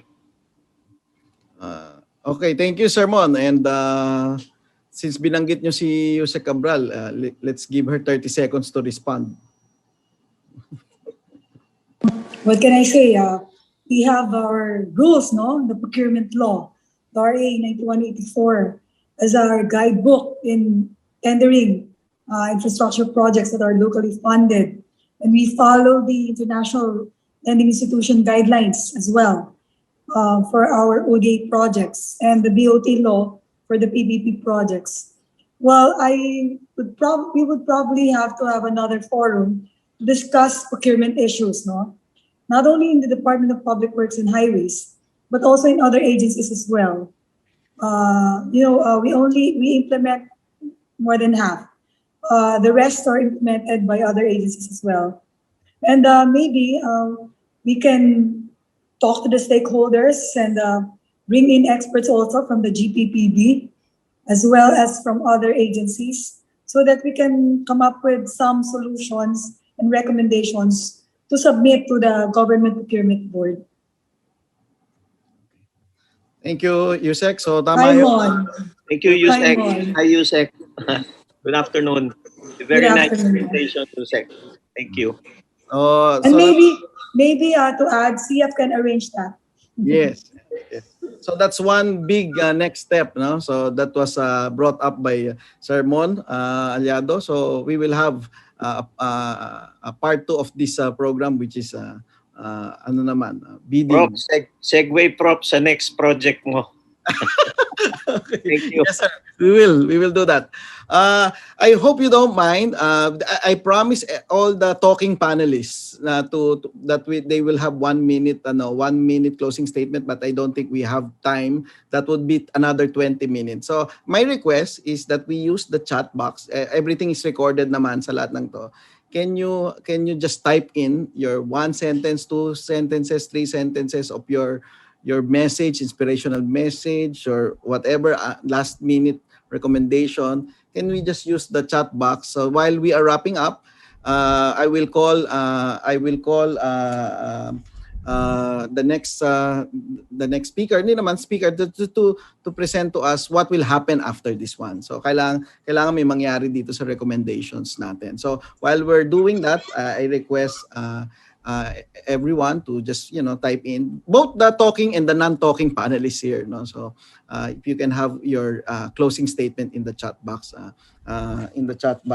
instead, no? So while you're doing that, we have invited Assistant Director of the Department of Trade and Industry, Bureau of Trade and Industrial Policy Research. They are the ones coordinating all this technical content, no, and coordinating with our mga sponsors and so ladies and gentlemen, Assistant Director Abigail Zurita. Ma'am Abi? Magandang gabi po sa ating lahat. Ginabi na po tayo. Thank you very much for your very insightful and valuable inputs and recommendations. For the next steps, there will be similar sectoral focus group discussions that will be conducted in the coming days before DTI and DOLE convene the pre-summit dialogue for the business sector on April 20, that is Tuesday, while DOLE and TESDA will host the pre-summit dialogue for workers on April 22. We will keep you posted regarding the registration of these activities. The culmination of this series of activities will be the Job Summit on May 1, 2021, which will also be held virtually. Details of this event will also be provided. Maraming salamat po. Okay, thank you very much. Yun na yun, ma'am, Abby? No, thank you. Thank you po. Kalimutan ko, may promise nga pala ako kay President Will na magbibigay siya lang ang bibigyan ko ng chance ng kasi hindi niya nasabi yon kasi off topic. So Sir Will, can I have I asked him to give us the outlook of the construction industry from the point of view of the association. So can I have 1 minute from Sir Will while I prepare my synthesis, no? Napakadami yung sinabi. I cannot actually synthesize everything. So to buy me time, Sir Will, can you do the honor of giving us some insights and thoughts from the PCA in relation to our future and how we can boost employment. Sir Will?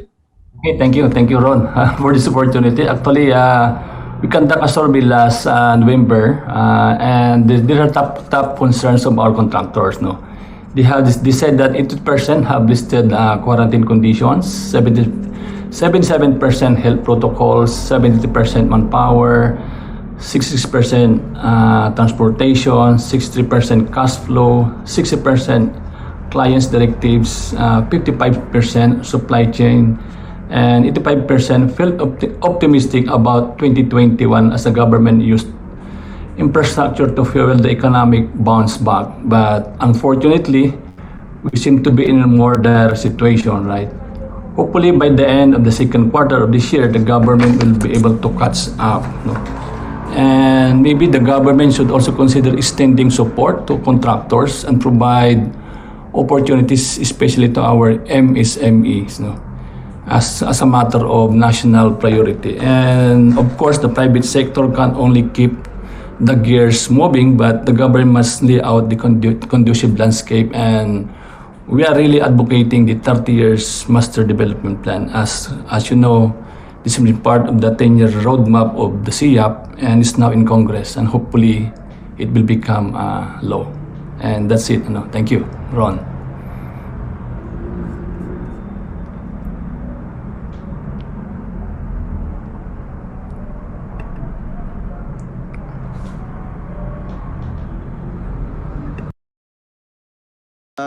Thank you very much, Sir Will. Ang bilis naman, hindi ko pa nasa-synthesize yung anyway, I will present to you you will all be given a copy of the proceedings, and then as you go out, meron tayong isang exit survey, and we encourage the secretariat to put in the chat box yung link to the exit survey para dun sa But let me just show you, because everybody's calling me Prof. Ronilo, no? So I could not resist the temptation to have my own lecture, no? But don't worry, this will be 2 minutes. Time starts now. So what we've talked about, and then this framework of boosting employment. So from the point of view of economics, so these are just 4 interrelated economic activities, no?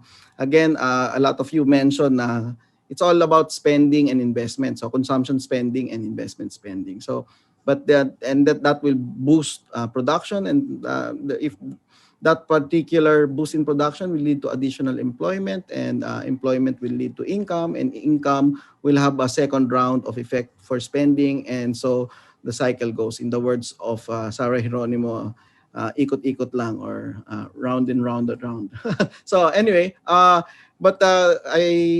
this is under the framework of the bathtub economy: spending, production, employment, income, spending. So we only remember 4 words, and I will place all your recommendations in this framework, no? So And that's why when we don't have a lot of spending, lot of GDP is just spending, production, employment, and income. So when our economy, the bathtub has no water, that's unemployment. But if the bathtub overflows, inflation. So that's why spending on construction is both important for spending and actually enlarging the bathtub. So and then that's full employment. So and then we have investments, exports, and government spending, and OFW remittances, and you have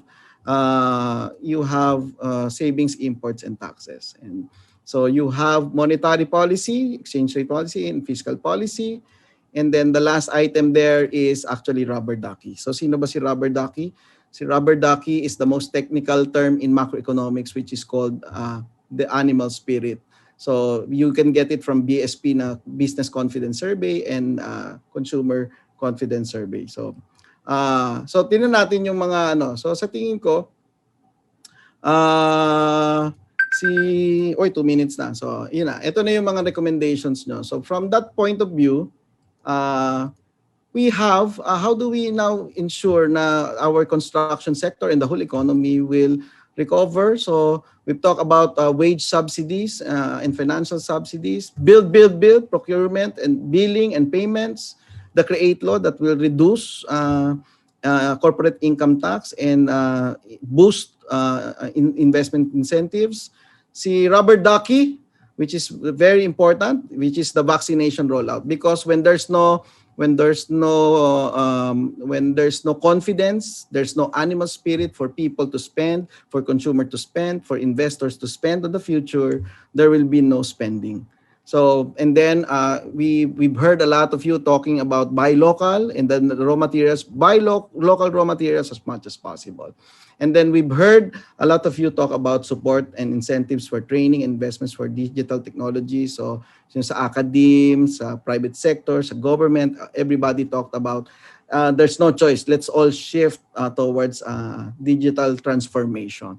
And then we've heard about support, more loans and deferred payments for loans. ADB is here, so they're listening. And then we promote domestic and foreign investors, sabi nga ni Sir Joko. And then we maintain as much as possible lower interest rate. So para the rest are the details, and these are just my view of things in relation to the economy as a bathtub and rubber ducky, which is our confidence. But if there's fear, there's no rubber ducky. So kailangan mapunta uli si rubber ducky. So that's my synthesis, and we hope to process all of these. The DTI and the CIAP will process this with the help of World Bank, ADB, and ILO. So we'll process this and in preparation to the National Job Summit in May. So, and with that, I think we're now ready to listen to our Executive Director, Jeremy Marquez, to give the closing remarks. Okay, thank you, Prof. Ron. And as we come to the day's end, and during the peak of this consultation, we had gathered about 300 participants. And this is one of the largest gathering of important persons ever assembled in a virtual conference with CIAP. And I must say that we are bound to greater heights if we continue to gather, create solutions, and work together as one construction industry like we did today. And to quickly wrap things up, I hope it's okay that I won't mention the names of our valued persons here today. But let me just thank, as a whole, all of our panelists and everyone that helped organize, facilitate, and all those that participated in today's National Employment Consultation for the construction industry sector. And in behalf of DTI and the CIAP governing body and its implementing agencies, maraming salamat po.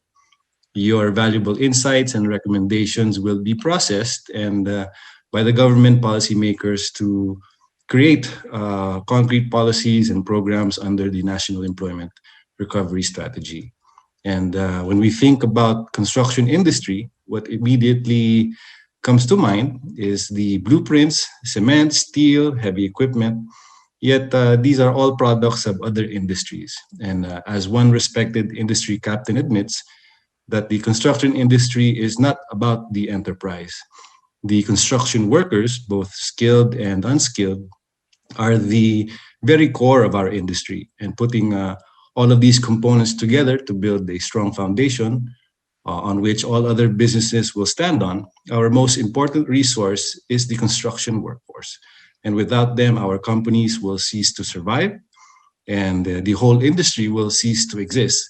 This is why the construction industry roadmap aims to uplift the dignity of workers as we achieve our vision and mission of becoming a global partner in building nations. Integrity is elevating quality of work by elevating the dignity of our workforce. And to build nations, we must first build ours. And to build our nation, we must first build our industry, our people, our workers, and our families. But there is certainly less dignity in unemployment and in this great need for an immediate business and economic recovery. Our best bet is to protect the dignity by securing the employment of our construction workers. In more than a decade of continuous strong economic growth, we have always counted on our construction workers, and they have been our silent, faceless, and out-of-sight heroes that actually built the strong structures and infrastructures that supported continuous economic growth for the benefit of all businesses and all workers from other sectors. They will be the very same people we are now counting on to implement the infrastructures by the government to rescue the economy, and they will be the same people we will be counting on to ensure that the next 30 years of strong, sustainable economic growth that we all projected in our roadmap. We have always counted on them, and in fact, other countries are counting on them, and we will have no choice but to continue counting on them. In this pandemic, in this dark employment situation of our construction workers, this is the time. Let us make sure that they count on us. We commend, of course, everyone in this industry that is doing everything that they can not to leave anyone behind. And we hope that all of the stakeholders from government and private sector work hand in hand to build back better from this pandemic. Again, thank you very much, and we hope to see you all in the National Job Summit. At magandang hapon po muli. Thank you very much, ED Jeremy Marquez. And that ends our very comprehensive and very emotional, very intense focus group discussion. And we thank you. We thank you from pre-registration survey to answering poll questions to putting up your Q&A. So thank you very much. So this is your moderator for the FGD, Ronilo Balbieran. Wala bang group picture, Ronnie, Prof? And I am about to say that please, for the panelists. Attendance yan, attendance. Attendance. Everyone. So please turn on your video for photo op. Congrats. Very nice. Ronnie. Thank you. Siyempre, si Ronnie pa. Seriousness and laughter all together. Ganda rin yung ending message ni Pana. Jeremy, parang very good future politician. Boss, may luhang kasama pa yun, boss. Ganun pa eh. From the heart yun, from the heart. Ronnie, tignan mo yung background ko, rubber duck yan. Oh, yun! Ano ba Oo nga, no? Dalawa pa. Nag-usap. Vaccine. Wow, Vaccine. Bring back Katy Perry. Roar. So, Secretariat, sinong ang magte-take? We have 3 pages here. Oh, dami.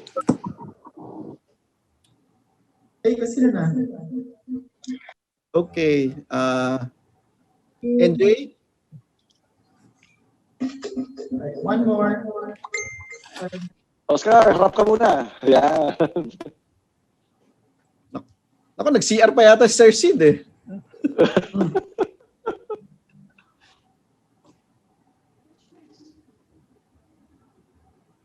Boss Mike, tawag na kayo ni Makalan. After.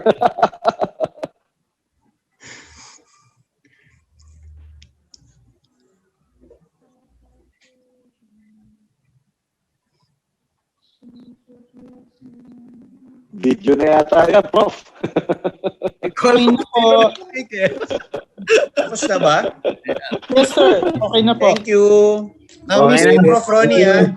Salamat, Ron. Oo, nami-miss ko yung yung pagkatapos ng mga conference, may may mga painom eh. May guardian angel ka dyan, yung si Cathy. Congratulations, everyone. Okay, thank you to all. Keep safe. Safe, everybody. Thank you very much. Good afternoon. Thank you very much. Okay. Bye. Bye. Keep safe. Bye-bye. Bye.